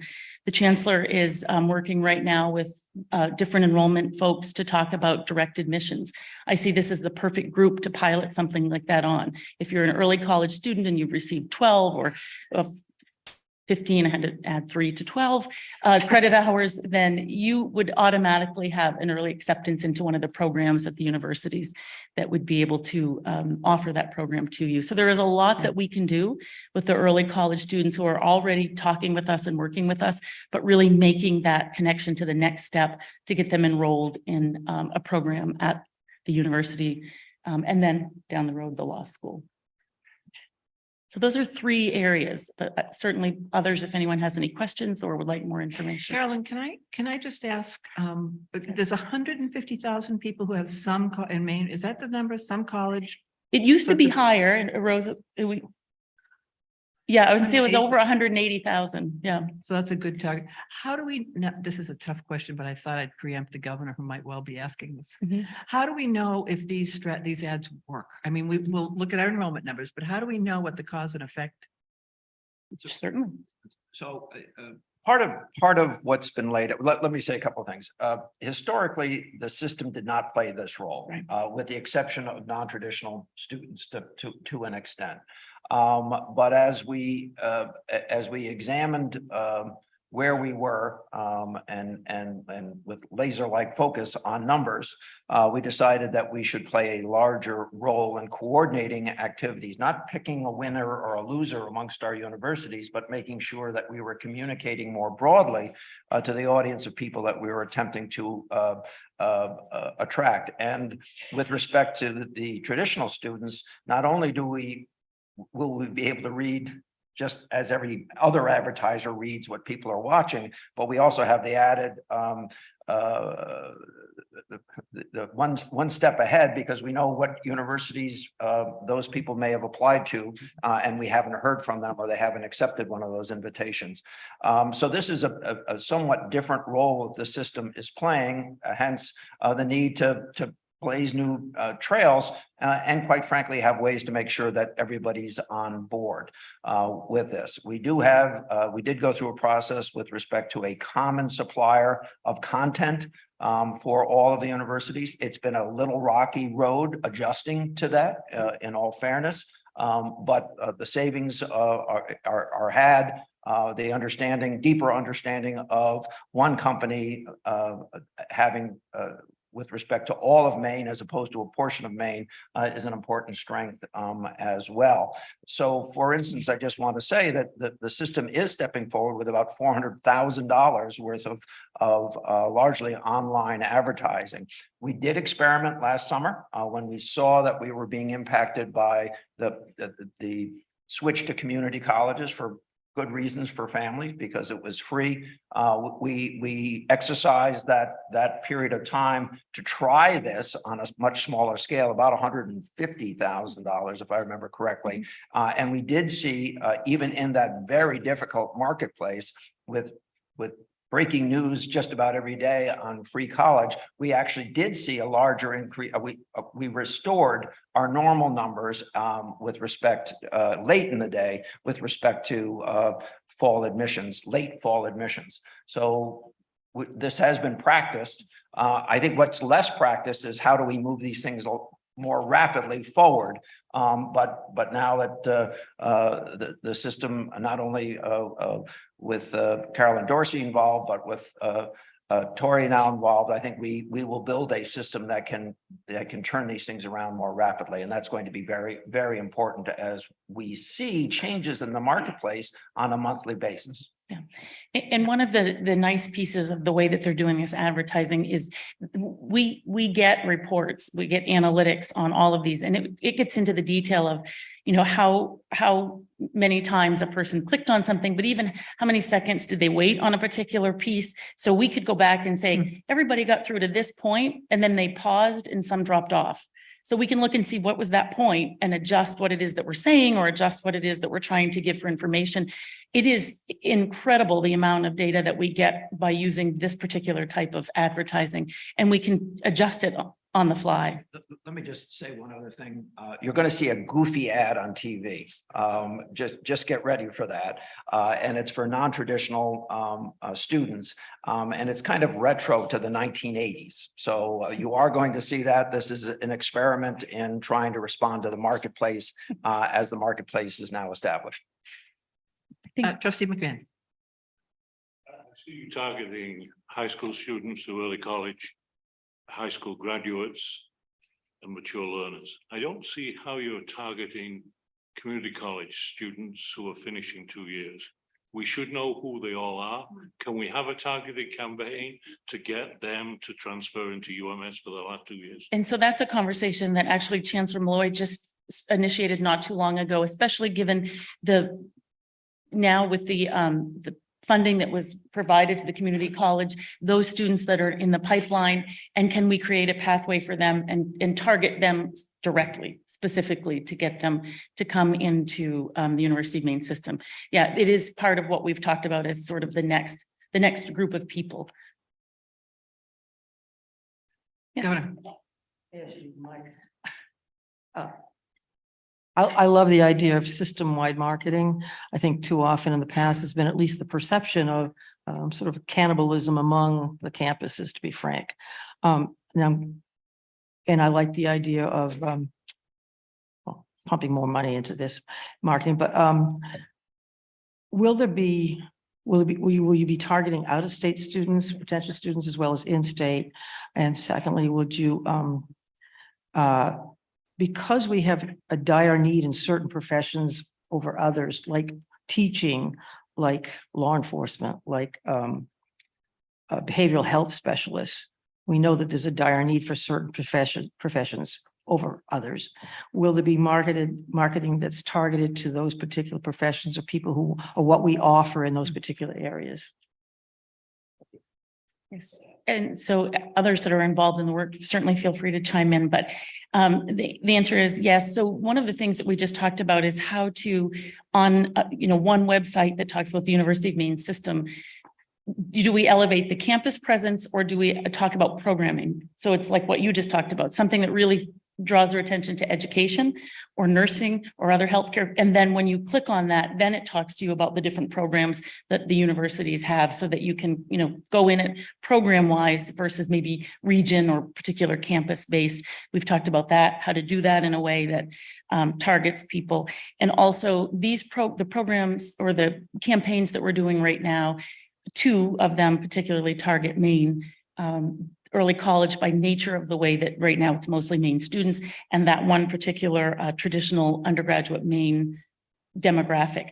But the adult learner is across the country, and so are most of the other ads that we have planned. We just thought a quick gain might be locally, it would be a little bit more recognizable. So Trustee Kane, and then we'll try to wrap, and then trustee Eames. I just wanted to build on what Carolyn was saying about the data that's available and the ability to pivot very quickly and specifically target. I do a lot of this work, and the ability to micro target audiences and adjust messages, graphics, images, color palettes to literally serve up exactly what the data is telling you they need to see to get them to click on it. And the real-time feedback is such a good use of money, right? It really allows you to, right? You need the TV ads too, also because their parents watch television and their grandparents watch television and the non-traditional students watch television, but for the younger students and younger people who should, you know, who this is how you reach them. And I just want to really commend you, because I think the nimbleness of this kind of advertisement is so key to our ability to do this fast. And the undergraduate, the undergraduate programming, there's like 3 layers of what they're doing. One is actually that it's geared towards the parent. So while most of it goes to the student, there is an element that if you're a parent and you're looking for things for your child, it goes to you as well. So. Well, first of all, I just want to thank you for your work on this. I think I speak on behalf of Trustee Martin and myself when I say we have been banging the table on this for many years. As I've watched this over the past several years, I feel like there's a couple of obstacles. And one of the obstacles are those kids that just want to leave Maine. It's really hard to keep them in the state of Maine. And what makes me crazy, and some of you have heard me say this, is any kid that goes out of state for engineering, right? And we have other comparable programs. I don't know how you get those kids, except through pointing out the obvious, which is what a value we are. So I'm hoping that some of your marketing is just pointing out what a great value we are compared to out of state. And then to those kids who insist that they need to go to Bates, Bowdoin, and Colby, what a value we are compared to them, because that's the other sort of brick wall that I see, that you just, to get to those parents and those kids to say, you'd get a great education at UMaine. You don't need to go to those very expensive schools. Yeah, those are the value, the affordability, accessibility. And one of the other things that we're trying to think about how to better articulate is now, as more of the programs have been collaborating across the system, if I'm a student and I'm somewhat place bound, but there is a particular piece of courses that are from a different campus that has a specialty that the campus I attend doesn't have, we're now more able to share those courses. So a student can stay in Maine and really benefit from little bits and pieces from across the system that would maybe be more attractive to someone. And I would be remiss if I didn't, I appreciate that the chancellor has made this a priority and he has asked the Strategic Initiatives Office to be part of it, but I'd be remiss if I didn't thank the marketing governance group that's been doing the day-to-day work for the past several months. That it is representatives from across all of the universities and law school. And I know some of the folks are in the room today and they've been doing the daily work. And I'm just, now part of the team trying to help move things in the direction of our strategic planning. Great. Well, we look forward to it. And I think we look forward to seeing this retro ad. Yeah. Thank you. It's cute. Okay. I always figure a state that loves Martins and Rennies has to understand that, you get high quality for lower cost. We really need to take a little break. So let us we have a couple of big presentations before us. Let us take a 5-minute break. And if the governor can stick around, maybe we could chat with her a little informally during that, but let's try to be quick and take a quick break, get some coffee, stretch your legs, and we'll be back in 5.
Could everybody please reconvene?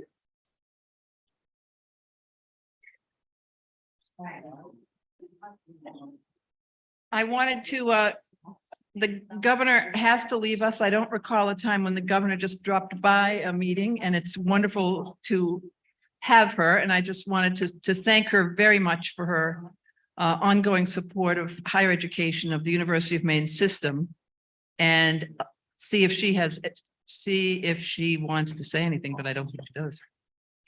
Your Excellency. Not so excellent all the time. No, not at all. She just stole my phone. I stole hers, but thank you for indulging my presence here and making me a mini trustee for an hour. I've learned a lot in that short time, and I hope to learn a lot more. And I don't want to intrude in your business. You have a lot to talk about, but it's always exciting. I see a university of the future that is more nimble, flexible, adapting to today's workforce needs and tomorrow's as well. We all talk about computers, we talk about AI, we talk about research and development.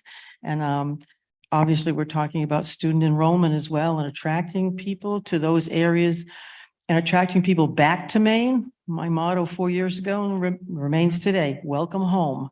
And I mean that for university students as well, or people who've left here. It's so exciting to hear about the marketing effort to bring people back to the higher ed, to a university system, people who have left, maybe left the state, and bring them home. We have so much to offer. We saw about more than 34,000 people net in migration into Maine the last 2 years, 2 previous years. And that's exciting. We don't know exactly who they are. But I don't believe that they are all individuals moving here to be near their grandchildren. I believe, having traveled the state extensively last year, especially, that these are young people and they want to be engaged in science and climate action and healthcare and some of the things that we really need. So that's an audience, a universe of people who are there for the taking, I think, there for the picking. And I look forward to seeing the university attract those people into the higher ed systems that we offer, these very good, reputable higher ed campuses. And I'm so happy to see you all working together with one goal, moving forward. Thank you. Thank you.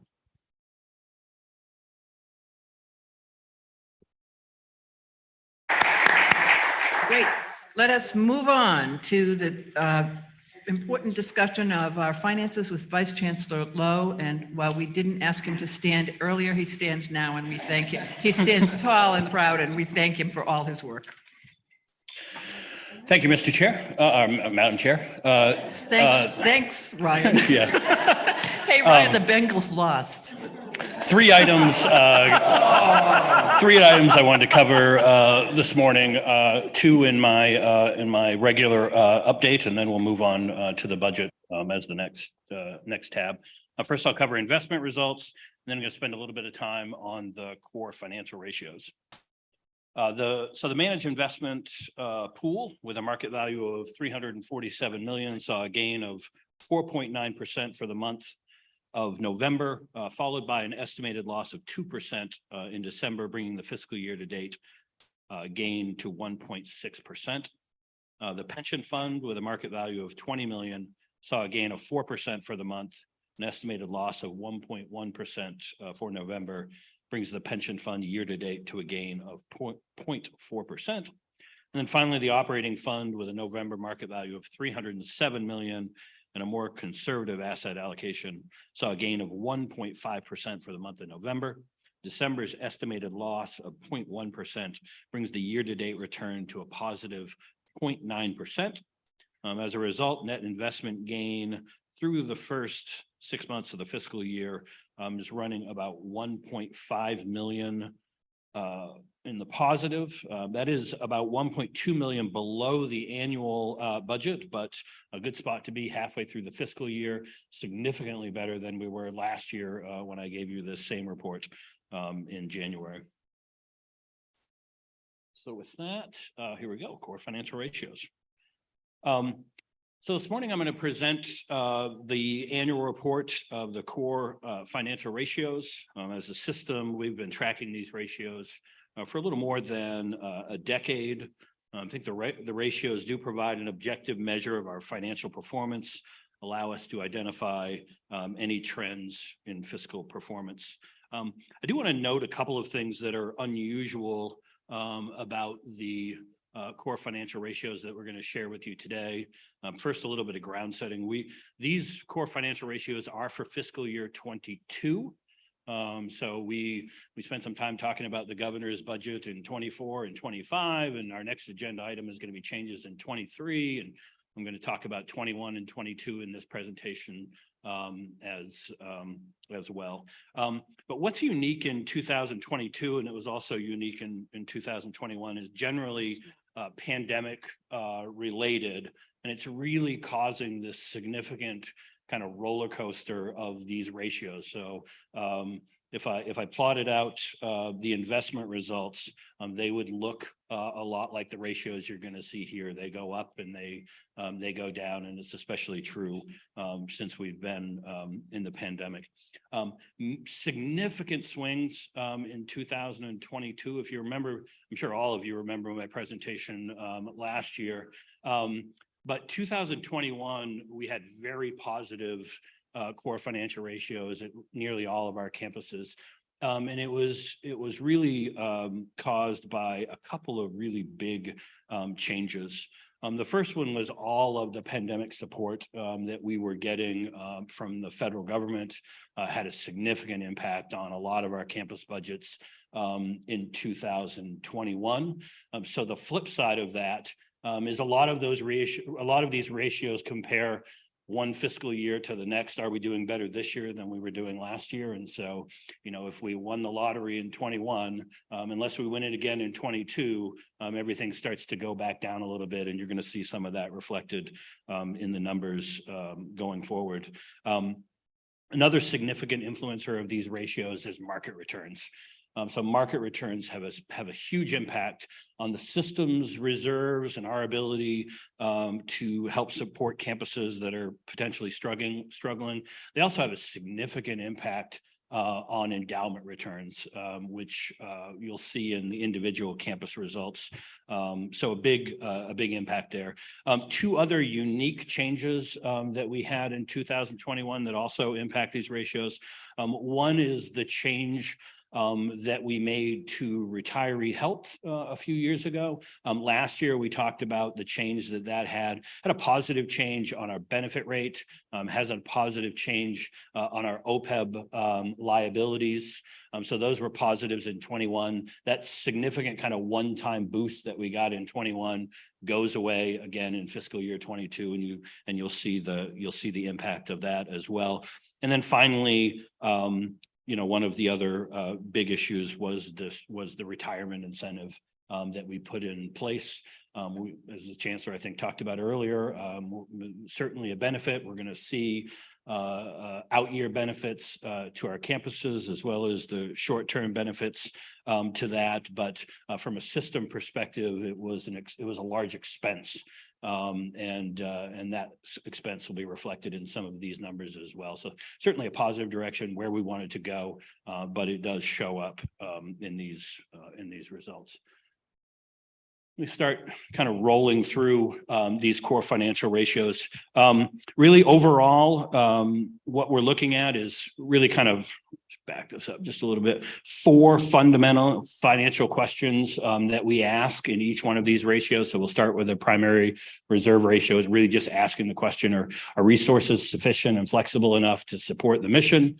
The net operating revenues ratio, are our operating results indicating that we're living within our available resources? Return on net position, is asset performance and management supporting the strategic direction that we're moving in? And then the viability ratio, our financial resources, including debt, managed strategically to advance the mission. Do we have the ability to issue new debt?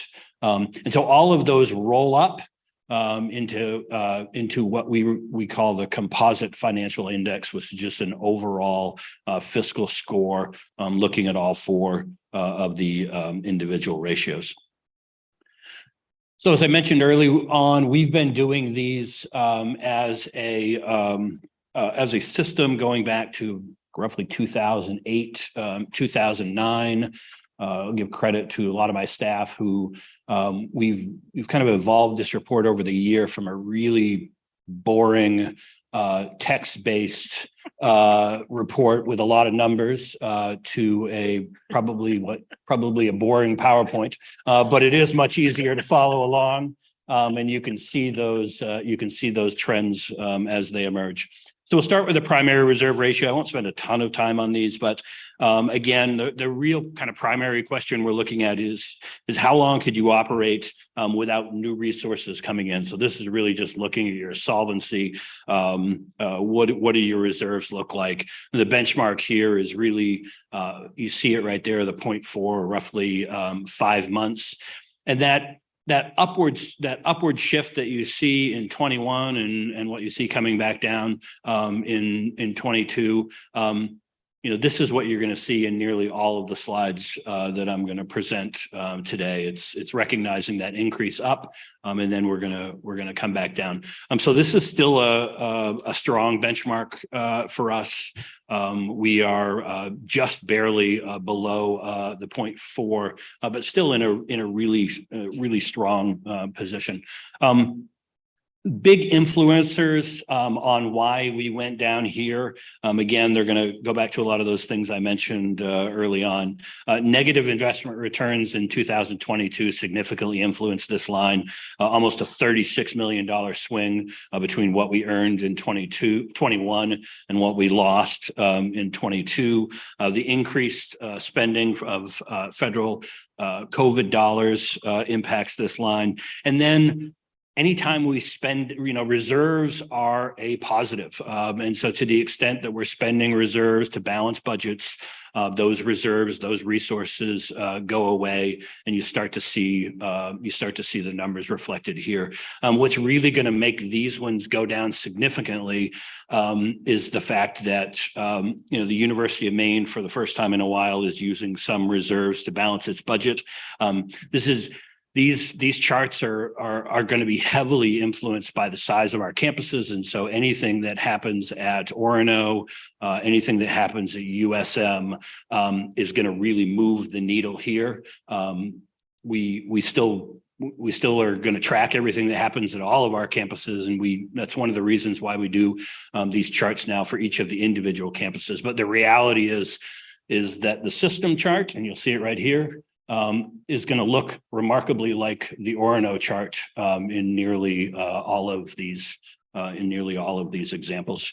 So I'll roll through the individual campus results, really only stopping where where there's an anomaly or where it's going in a slightly different direction. Again, you're not going to see that in any of these campus and in any of these campus pictures right here, because again, they're all tracking largely what's happened. I did want to pause here just to note that in 2021 and 22, we did move Machias into the Orono numbers. The other thing that you're not going to see here is the law school. We're still working on untangling, the law school is reflected in the USM numbers here. We're back a couple of fiscal years in these from where we are today. So at some point, you'll see the law school start to be incorporated in these ratios as well. Let me just do the last couple of campuses on primary reserve ratio. So again, a lot of our campuses here are well below what we would consider where we want to be and where the benchmark is. Next, we're going to move to net operating revenues. So again, the key question here is, are you living within your available resources? So these would typically be impacted by things like enrollment. So new tuition dollars gives you new operating revenues and operating income. Dollars that come in from government. So again, either federal government or state government, and then endowments as well. The performance of those endowments impact these numbers as well. So you can see here, big difference between that 2021 number where we exceeded both the low and the high benchmark to where we are in fiscal year 22. Again, this is a reflection of spending down reserves, the OPEB change, the increased expenses associated with the retirement incentive. All of those things contribute to a steep decline in the net operating revenue ratio. Again, you'll see a pretty similar path at the University of Maine, and those will go through. I've been doing these for a number of years, and this was the first time that I've actually had a UMF one that is going in a positive direction. So was very curious about this one. Again, a lot of things are thrown off because of these huge federal dollars that we're talking about. In this particular case, right here, what's really being reflected here is a $2.4 million transfer from the system to the campus in budget stabilization dollars. Heavily impacts what that line looks like, especially relevant on a smaller campus. So they've done a really good job of controlling the expense side. You throw in a bunch more revenue and you get what is a positive line there. So that explains why you see that. Again, most of the other campuses are going in a slightly different direction, and you can see those reflected on the charts in front of you as well. So we're going to our third ratio is the return on net position. So this asks that, again, that fundamental question, are you better off this year than you were in the previous year? So if you've listened to anything I've said, if you're still awake, you definitely know that 22 was not as good as 2021. So this one in particular shows a significant drop in the system's position in return on net position. This is one where we've consistently struggled and had the anomaly last year where we bounced way up again because of a lot of one-time issues, and we're back down probably closer to where our trend has been in recent years. This one again is impacted heavily by decline in endowment returns, the spending of federal dollars, and the strategic retirement incentive. So all of the campuses look very similar here. Again, you're going to see big drop-offs with one exception. Fort Kent, Presque Isle. So the one kind of positive that we have on return on net position is at USM, not strong enough to pull everyone up, but a positive trend here. And it's because one of the things that return on net position factors in is capital expenditures. And so significant investment in capital at USM from a variety of sources, internal, federal, state bond funds, and so on. So you see a very positive picture here for USM on the return on net position. And then the last kind of individual ratio, let's go back here, that we have before we get into the composite ratio is the viability ratio. So this is really just measuring an institution or a system's ability to assume new debt. This is a category that we have been consistently strong in. As I've said before, one of the reasons we're strong is because we simply weren't making, the investments probably that we should have been making in our infrastructure, which meant we weren't taking on large amounts of debt. And so this would show that we do have the ability to take on additional debt. That said, you still have to have the ability in your budget to pay the debt service and pay the interest. So just because we have a good looking chart doesn't necessarily mean we should go out and borrow on a regular basis. So again, strong system numbers. University of Maine is one of the reasons, again, why we do well in this category. The first two campuses that you're going to see, quite frankly, are the reason why we do well in this category.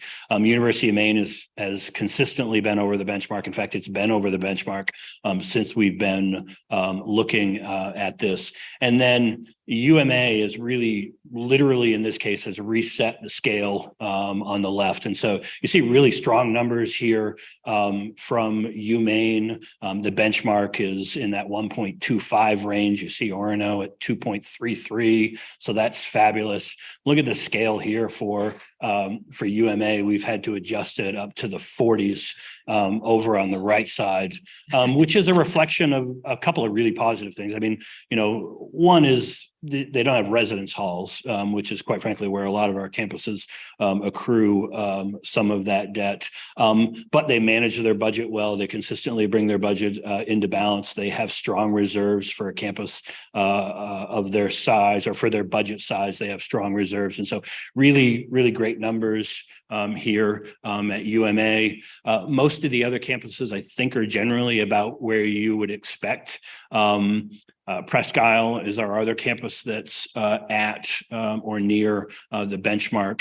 Most of our other campuses are slightly below that. And then we wrap up this part of the presentation by ending with the composite financial index. So again, the composite financial index is simply the four ratios that you've seen before kind of rolled up into one, and there is some weighting going on here.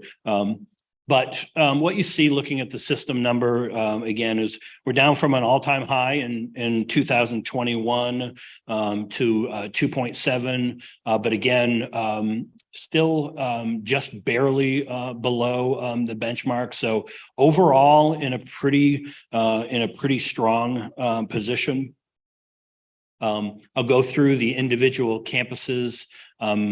Again, you see Orono is well above that benchmark at 3.8. UMA, similar situation, well above the benchmark at 4.3. And then after that, we struggle. And I think you're not going to be surprised if you looked at the other ratios. This is just a roll up of those. So it makes sense that most of these would be down. Where you want to avoid is getting into the shaded area here. So you want to avoid getting into the negative numbers. That's when you start really needing to have uncomfortable conversations. And so we've had some of those conversations at Farmington. You'll see again, most of the other ones generally fall in that 1 to 2 range. So some strength there, but also some additional work that we need to do. So I think USM is the last one, and then I'll stop right there. So again, we present these on a regular basis. I think they're a great snapshot of how the system is doing. We have the ability, our accreditors have the ability to use this tool to compare us to other higher eds. We've attempted to do that kind of on our own as well, to see how we compare to peers. It's just been a challenge. A lot of campuses, a lot of systems don't publish the same data. They're not quite as transparent as we are about what the numbers are. The privates typically don't publish any of this data. So, but we have had some good conversations with NECHI over the years. They've been very interested in this as a tool. We've had lots of conversations about them as they start thinking about what are better ways to monitor the fiscal health of schools in New England. So I think this is a good measure, one where we've, I think, consistently been ahead of the curve. Thanks, Ryan. And it certainly is a great tool for the board to understand tough issues. Questions for Ryan? Okay, see how good it is? Okay. This so clear. Ready to move on to the next tab? Okay. So the next item on the agenda is returning back to the supplemental changes that we were making to the 2023 budget. So again, as a reminder, we had 4 campuses that presented to FFT and to the board in October. UMA, Presque Isle, Fort Kent, and USM all came forward with modest changes to account for declining enrollment, increased expenses, a combination of both. You're going to hear, I'm going to talk about 2 campuses this morning. I will confirm that the remaining campuses a couple of months later are still on track with those modified 2023 budgets. So that is always great. You can get into this cycle of balance and cut and balance and cut. And so it's good to see those campuses are still on track. So you're going to hear this afternoon. Is that what time it is? Or this morning? Yeah, this morning. On our final 2 campuses that we will be presenting changes on. At the University of Maine at Farmington, tuition and fee revenue is down about $800,000 for the fiscal year. And so you will see and hear a little bit about the changes. I'll kind of walk you through the spreadsheet to show you how we got back into balance there.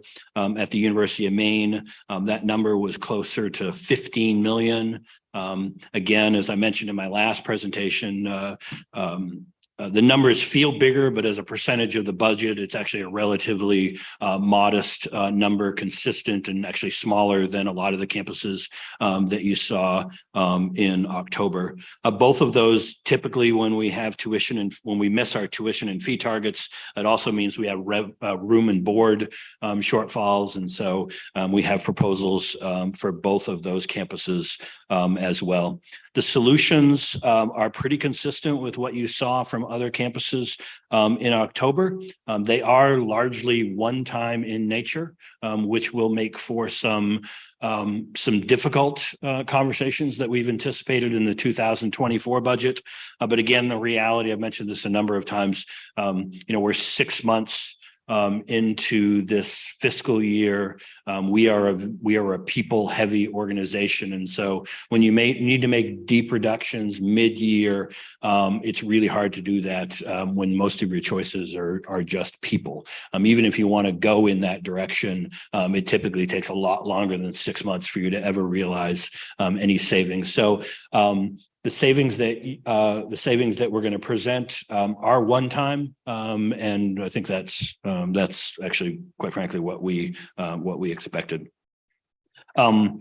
I think I'm going to give each of the presidents just a couple of minutes to highlight anything that they wanted about their individual campus budgets, and then I'll walk you through a spreadsheet, how those changes show up in your materials and how that gets us back to a balanced budget. So I'll start with President McDonald first. So thank you. So the good news is that we did have the credit hours that were budgeted. And so we are in balance in terms of the credit hours under the revised budget. But the challenge that we had on the E&G budget was that we did not have the number of out-of-state students that we had anticipated or projected. And so when it came time to looking at the revenue, the difference between an in-state at $280 of credit and the out-of-state at $561, and you look at the loss of out-of-state was about 1,425 hours, credit hours. When you do the multiplication, and it is an $800,000 budget shortfall. So what we did was we did not hire people, or we just delayed the hiring of people, and we were able to close that budget by doing that. And as Ryan points out, I mean, there's nothing left in the budget except people. And so this is the only way in which we were able to do that. When you go to the auxiliary side, and let me say that on the out-of-state and NEVI, part of the problem was that for COVID, we were not able to get our recruiters into those high schools. So I'm hoping that this year coming up, this will not be a continuing problem. As we look at the auxiliary budget, that is in deficit of was in deficit of $1.2 million, a result of lower first year students coming in, and a contract with Sodexo that really reflected COVID, which was which paid them more than we would be doing for next year. So we have been working to reduce that budget. We're about halfway there, and I'm not sure we will get further, but we will continue to work on closing that. We have entered into, or we're in the process of entering into, an MOU with Franklin Memorial Hospital to bring in some workforce housing into our into one of our dormitories that had been taken off and has now been brought back. And we may continue going into next year with a floor in one of our dormitories for workforce housing. So that's a bit of an experiment that we're working on. So that's sort of where we stand on the budget. President Money. Thanks, Ryan. Our situation in many ways is similar. It's just at a much bigger scale. So our enrollment, which had been stable at the University of Maine for 10 years, and by the way, this presentation combines UMaine and UMaine Machias. But our enrollment, which had been stable over about 10 years, caused us to not project the decrease that we saw this year. And overall, it's about a 5.3% decrease, much bigger in certain groups, including out-of-state students. Pretty close to flat with graduate students, so that's a positive. But what that resulted in this year, based on our projections, was a deficit of about $15 million in tuition and fees. That amounts to 3.8% of our planned expenses, which in the initial budget were $394.6 million. So we really are working from the balanced budget that we had at the beginning of the fiscal year, and now dealing with this decrease and continuing to find the resources we needed to do the balancing in the first place. Auxiliary is affected as well, with an incremental need there of 2.1 million down in housing and therefore dining. So the way that we'll address this this year is through mid-year savings, as Ryan points out. Most of it is one time only, but we are looking for places where it might be to base as we go forward. Various sources to make that difference up, including a number of types of operating efficiencies. We are looking at position management and position vacancies, and either deferring filling those or determining as we go forward how we'll handle them. The faculty retirements have been a part of this. Watching our services and supplies budgets, our one-time energy savings and library subscriptions, that sort of thing is a big piece of how we try to find these numbers. Similarly, we are leveraging the University of Maine Foundation-based scholarships as much as we can relative to our E&G-based student financial aid. Indirect costs, the dollars that come in as a part of our externally funded projects and externally sponsored work, are above budget this year, and so we will look to those funds as well. And then strategic use of designated funds, of which we have a sizable reserve, essentially, that we are examining now in detail to determine whether we can access some of those dollars. So this gives us a mid-year savings of about 11.6 million against this incremental 15 million need.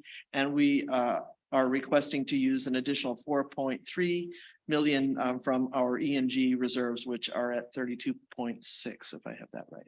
So we will balance again using dollars that are internal, but we are well aware of the challenges this presents for 24. And for anyone interested, anyone that wasn't at FFT, the full campus presentations for both of the campuses in this case are in your materials. And so you have that additional detail if you're looking for it.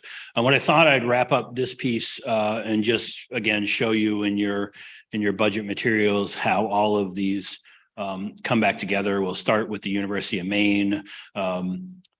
Three kind of spreadsheets for each one of the campuses. One is E&G. So again, education in general, that's our dollars supported by state appropriation and tuition. The next page we'll go to in just a second is auxiliary. So again, think of our self-supporting operations, mostly room and board in this case, and then we'll wrap them up. And so again, the president started off right here. You can see the roughly $15 million or the exactly $15 million shortfall in tuition and fee revenue. You'll see some modest offsets along the way, including some increased indirect cost recovery dollars that essentially gets you a revenue shortfall on the E&G side of 10.7. The president talked about some of the one-time pieces. So again, just to highlight a couple, you see some one-time fuel and electricity savings, some one-time savings in supplies and services. So there are some instances, and you saw a couple of these from in October, where despite the warnings that we've given you about significant fuel and electricity increases in the 24 budget, we're currently in some very favorable contracts that are about to expire, which is why we can have savings in 23 at the same time we're talking to you about significant increased costs. So you see that reflected there. All in all, expense reductions in the $6.9 million range gives you a new gap down here of way too small for my eyes. Similar, if I remember right, a little less than 4 million. Modest increase here in debt service. So it gets you this gap that needs to be resolved of about, we can just slide a little to the right. There you go. The 4.3 million. And then if you can just go down just a little bit more, Heather. So this is the transfer, the E&G transfer that the president was just talking about that would get the E&G side back into balance. So if we go down just a little bit more, Heather. So again, you don't have as many students. It means we're typically going to have a shortfall on the dining or the residence side of things. You see that right here. It's about another $2 million. You see the total is about 2.1. Some salary savings here. Again, you saw a lot of those from other campuses as well. I think we can scroll all the way down again. Some pockets of savings here and there. All in all, about 1.4 million that is left to be closed. So if you take, I think the 4.3 that was on the first page, the 1.4 here. We can just scroll to the bottom of the next page, Heather. You'll see 5.7 million. That's what the total gap is that will be closed by reserves. That ties into, if you've got the A sheet in front of you and you go down to the campus totals and follow the University of Maine all the way to the right, you'll see that $5.7 million number. So with that transfer, that gets the University of Maine and the University of Maine Machias budgets back into balance. So we'll shift over to Farmington really quickly. Here is the $800,000 tuition and fee shortfall that the president talked about. If we scroll down just a little bit, you'll see some offsets to that. Again, mostly in the people space, so salary savings. These are not, just to be super clear, these are not layoffs. This is what nearly every budget, all of our budgets, the state budget is experiencing, which is just it's increased attrition. Someone leaves, it takes a long time to hire someone. We accrue savings, and most of these budgets are simply reflecting savings that we've already achieved. Fewer people, typically you end up with less in supplies and services. So if we scroll down to the bottom of this page, Heather, you'll see you'll see those are offset down at the bottom. We originally in the budget had $160,000 transfer associated with early college that we're pulling back out. But these two changes here get the Farmington E&G budgets back into balance. It's a little bit different on the auxiliary side. So that same shortfall in this case translates into about a $1.2 million shortfall on the auxiliary side. The president and CBO and the campus have proposed some offsets. And if you can just scroll down just a little bit, you'll see them right there again in the supplies and services. Again, really just a reflection of fewer students are consuming those auxiliary services, so we can lower the expenses. But what we can't do is we can't lower them enough to offset the entire gap.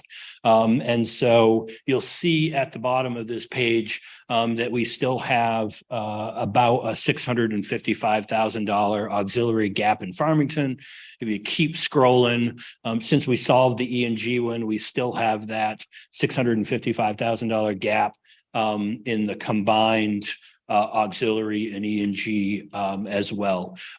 If you were at FFT, or if you have time to look at the presentation today, you'll see a number of avenues that the campus is pursuing to close that auxiliary gap. 5 or 6 different initiatives included in the PowerPoint. Don't think we felt comfortable enough yet to assign specific dollar amounts to those specific initiatives.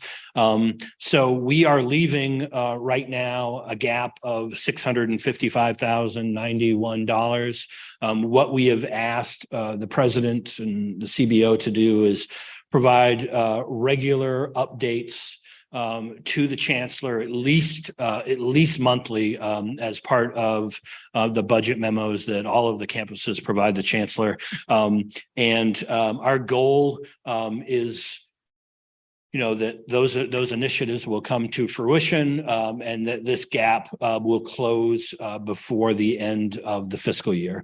Worst case, let's pretend none of those materialize and we're still looking at a $655,000 gap in May.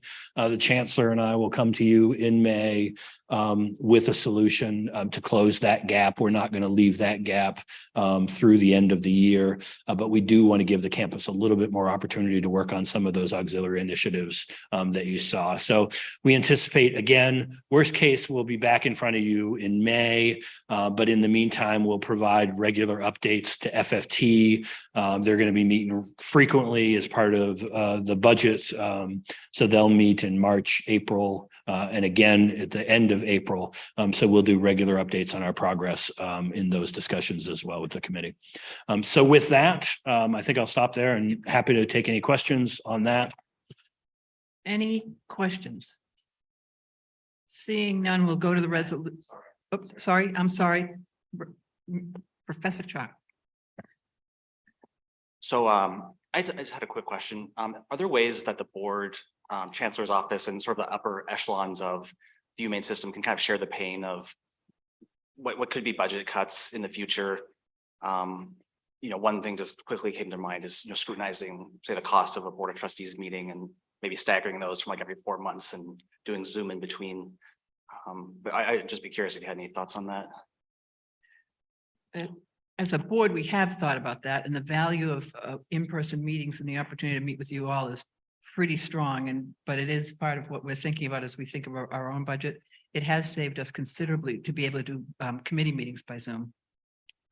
Yeah, and the system portion of the budget is in balance, and we are seeking to spend less money and have taken specific steps with respect to the governor's budget proposal that would send a larger percentage of monies to the campuses as opposed to the system. So it's already built into our assumptions.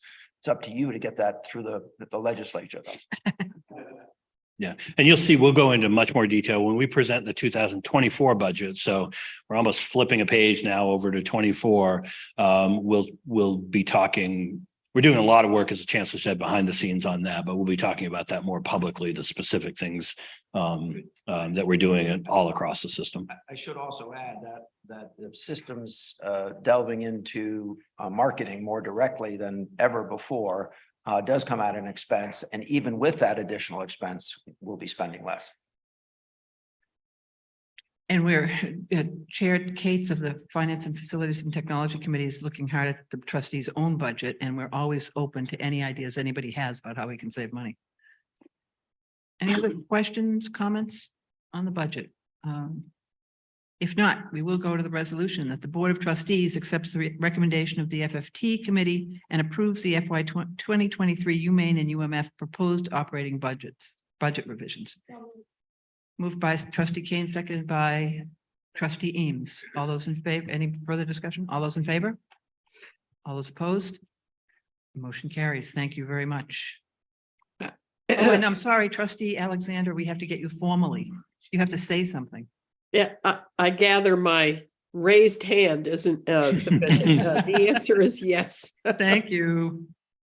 And this has clearly been a little wake-up call reminding us that 24 is going to be a tough budget year and we have work ahead. So thank you, Ryan. And thanks to all the presidents and the campuses for all of the great work on wrapping up 23, and we look forward to starting 24.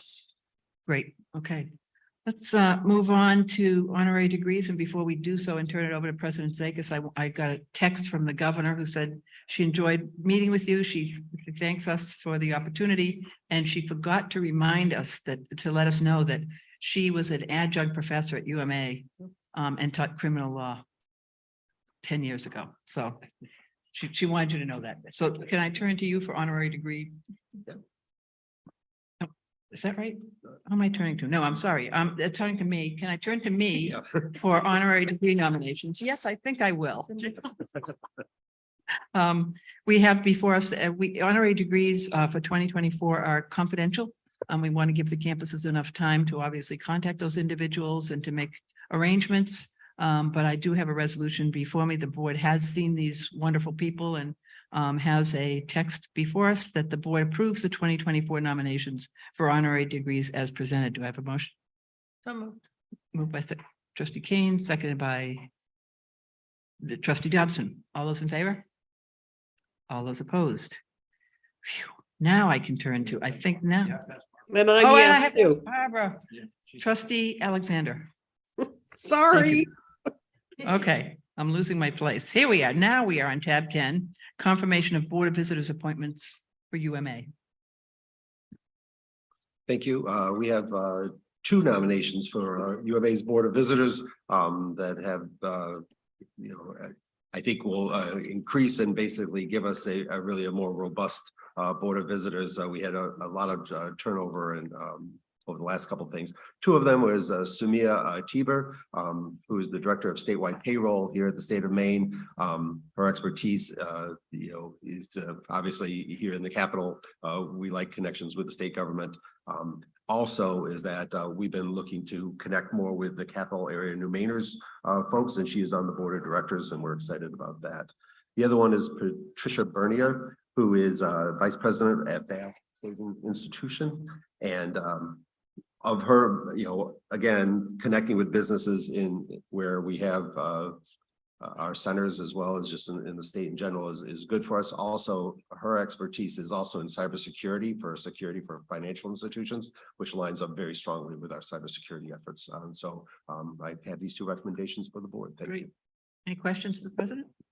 Seeing none, we'll move to the text that the Board of Trustees confirms the Board of Visitors appointments of the University of Maine at Augusta for 2022-2023 as proposed. Do you have a motion? So moved by trustee Bartholomew, second by trustee Kane. All those in favor?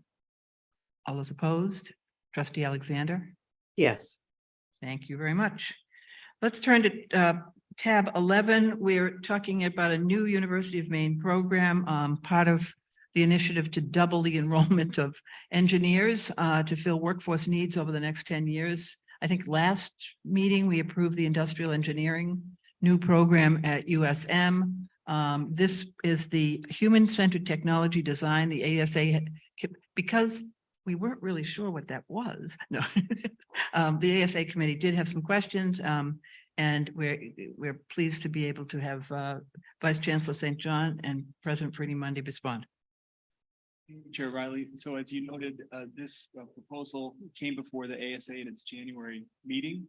It had been developed over the course of the previous year, came through our regular Chief Academic Officers Council process and up through our program approval process to ASA.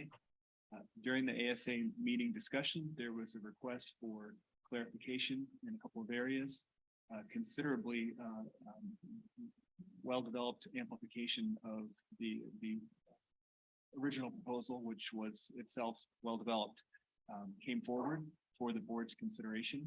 And with that, I'm happy to turn it over to President Freddie Mundy. Great, thank you. Thank you, Vice Chancellor. I can be fairly brief. You have the full material in your book. We at the University of Maine are very excited about this proposal for a bachelor's degree in human-centered technology design, HCTD. And the group of faculty who've been working on this at the University of Maine for many months have done their due diligence. They have come together across multiple fields of expertise. This is an interdisciplinary and new area. So we have computer science, new media, spatial informatics, communication, psychology. This group will be proposing 4 new courses, all of which are interdisciplinary and all of which are based around a problem-based learning approach to this very new area. I noticed today in the New York Times, there was a really interesting article about tech workers flocking away from high-tech companies of one kind into high-tech companies that are about combating climate change and trying to help to save the society. So a degree that's about human-centered design and technology brings together so many interesting fields. And we at the University of Maine are fortunate to have a number of labs and research projects that will be a base for helping students gain experience in these areas. Process-wise, as Vice Chancellor St. John said, this was a proposal in the option of being developed by a single campus versus a multi-campus option, which is another option. And nonetheless, we conferred with colleagues at USM, UMA, and UMF in the process. And there are a couple of courses already. One is a UMA online computer science course.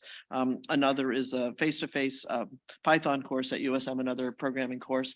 Both of those courses will match the requirements in the UMaine proposed program. This program will require a fair bit of design simply to get it going. And we are very excited about being able to share that work broadly across the system after we figure it out a bit locally, because it is new. It will be the first program of its type in the state of Maine and certainly within the system. There's talk of having a collaborative curriculum exploration workshop among faculty across the system as we get going on this. There was a question about budgetary resources because as expected in the proposal for the program, the dean and the folks involved in those departments put forward what the needs would be relative to faculty and additional graduate student support.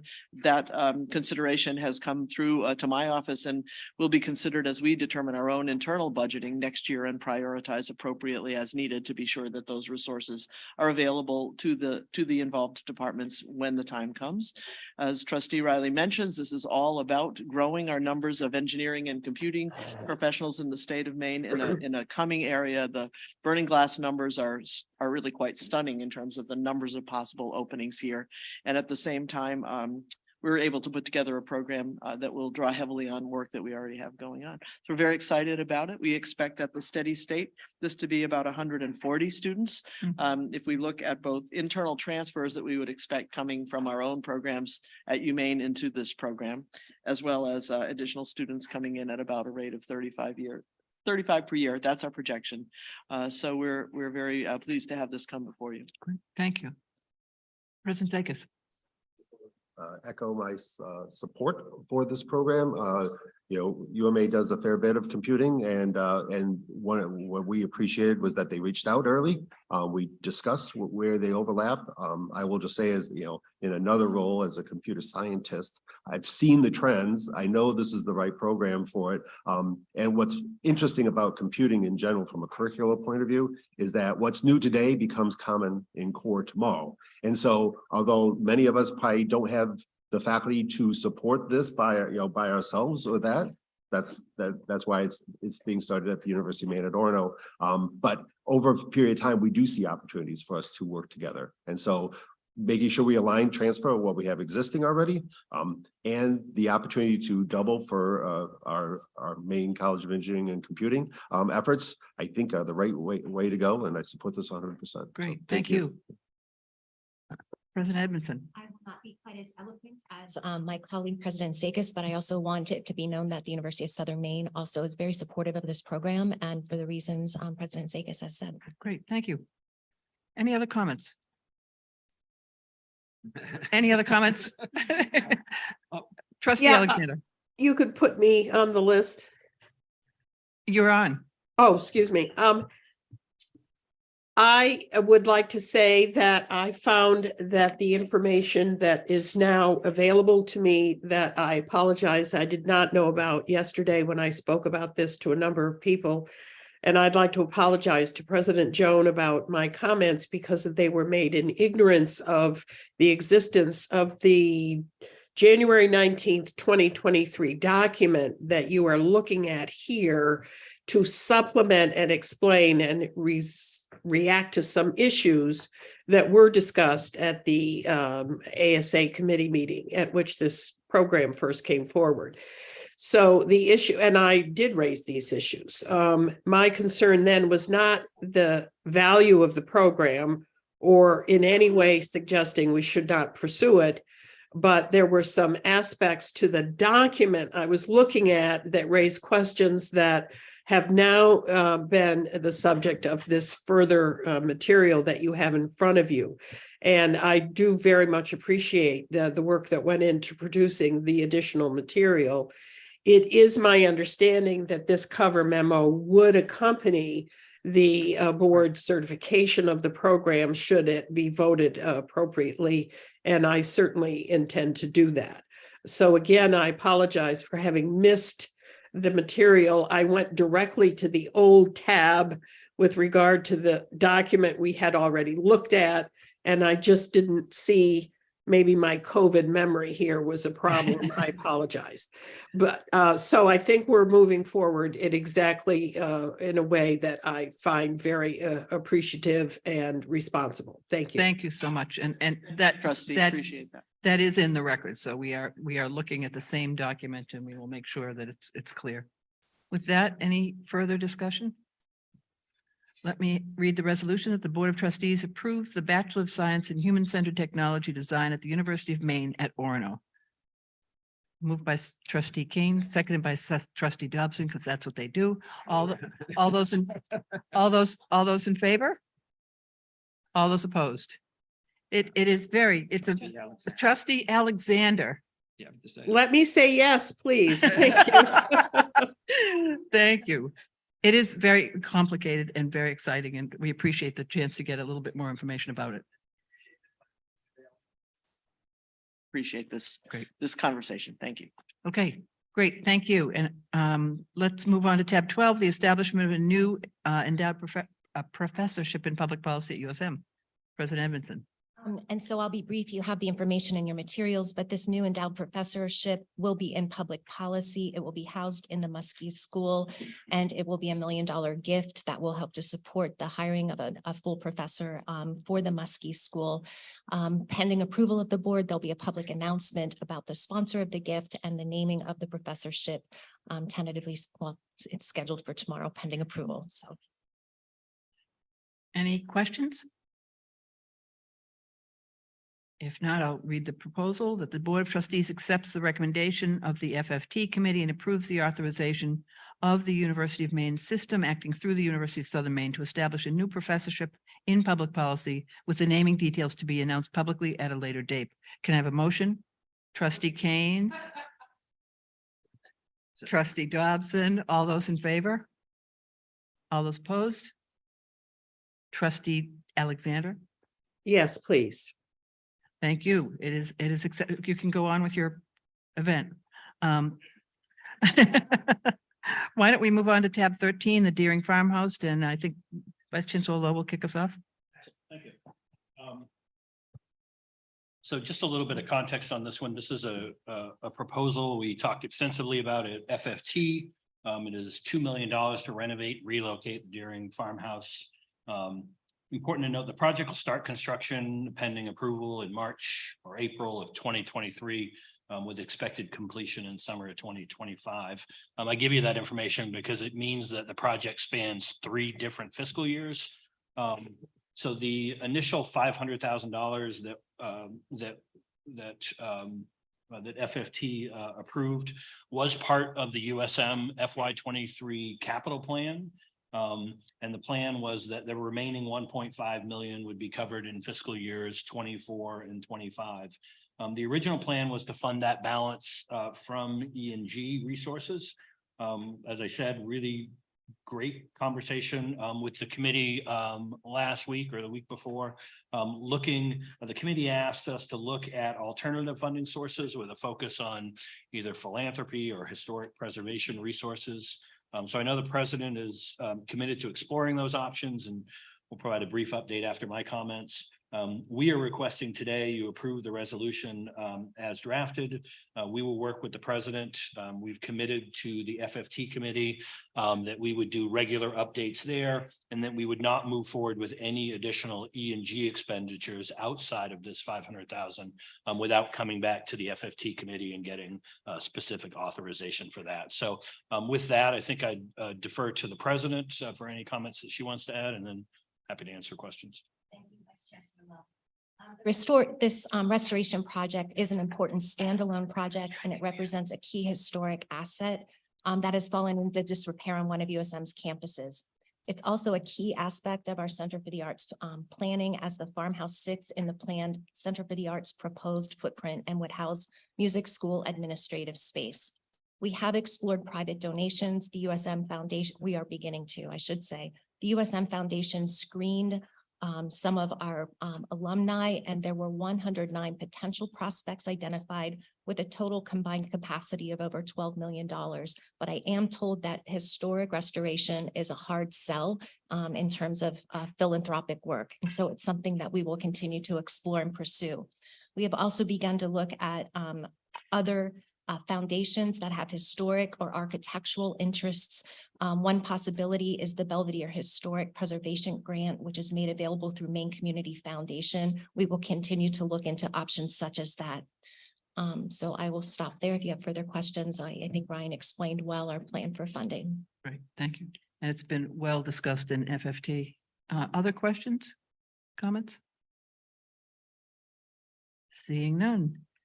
The resolution is that the Board of Trustees accepts the recommendation of the FFT committee and authorizes the University of Maine system acting through the University of Southern Maine to expend up to $2 million to renovate and relocate the Deering Farmhouse located on the Portland campus.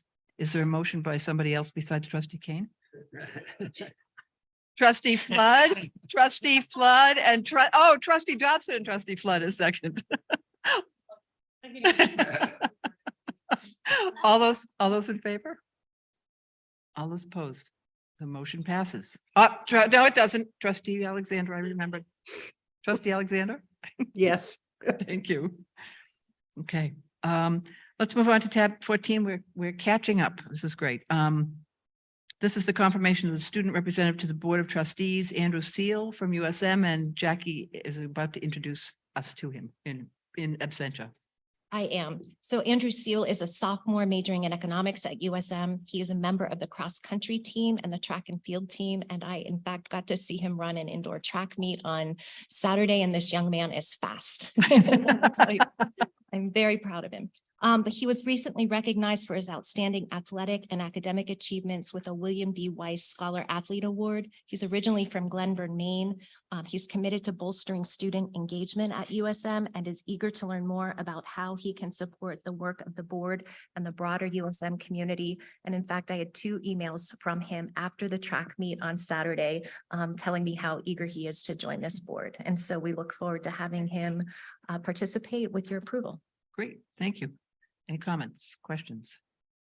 The motion is that the Board of Trustees approves the appointment of the student representative to the Board of Trustees as presented. Do I have a motion? Moved by Trustee Eames, seconded by Trustee Flood. All those in favor? No, all those in favor? All those opposed? Trustee Alexander. Yes. Okay. And let's do the consent agenda. And I turn to Vice Chair Eames. Thank you, Chair Riley. I move for the Board of Trustees to approve the consent agenda, including acceptance of the minutes as outlined in the meeting materials and the items as forwarded from the January 9th, 2023 Human Resources and Labor Relations Committee and the January 12th, 2023 FFT Committee. The consent agenda items are tabs 16 through 19 in the meeting materials. Could I have a motion? Can I have a second? Moved by Chair Beth Dobson and second by Emily King. All those in favor? Any opposed?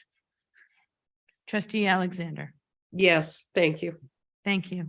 Motion's carried.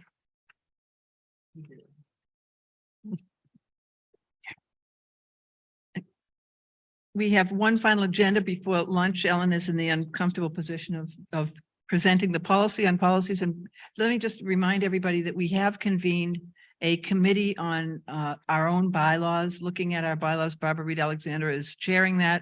And Pat Flood, Lisa Eames will serve on it to look at the bylaws, and we'll also take a crack at the policies to at least make a recommendation on which policies need to be updated quickly, soonest. But we realize we don't have a policy on updating policies. Thus, I turn to Ellen Doughty. Thank you, Chair. What is before you is an information item.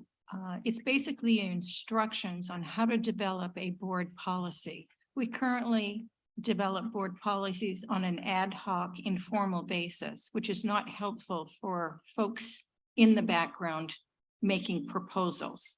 So this particular new board policy will provide a more formalized framework. In addition to the actual board policy, there have been administrative practice letter attached to it, which would provide additional detail for those folks developing board policies. Both documents have had initial review. It's now ready for a broader feedback. I encourage everybody to take a look at both documents. If you have questions, concerns, comments, additions, please let me know. The timeline is it will come back to the board at the March board meeting for approval, incorporating all of the feedback. Thank you. Thanks, Ellen. And as you look at the policies, we realize we do need to put some rigor into our review to make sure they're up to date. Any comments or questions?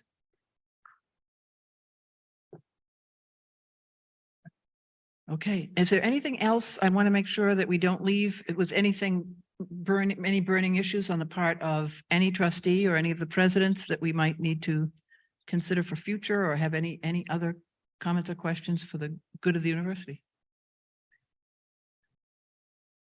Hearing none. We stand adjourned. We'll see you in March, and lunch is served. Thank you all very much.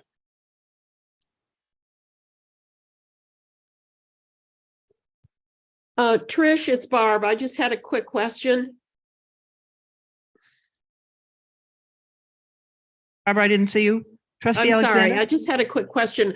Are you going back into executive session after lunch today? We are not. Unless anybody feels a burning need for an executive session, there will not be an executive session. Okay, thank you. Sorry, thank you very much. Yeah. Get better, Barbara. I have a sad news for you. So I called the doctor's office. I said, this is the second time I keep testing positive. She said, honey, I have people who will be testing positive for months. It's true. Thank you very much. So she said, put a mask on and be careful. Is problem UMS.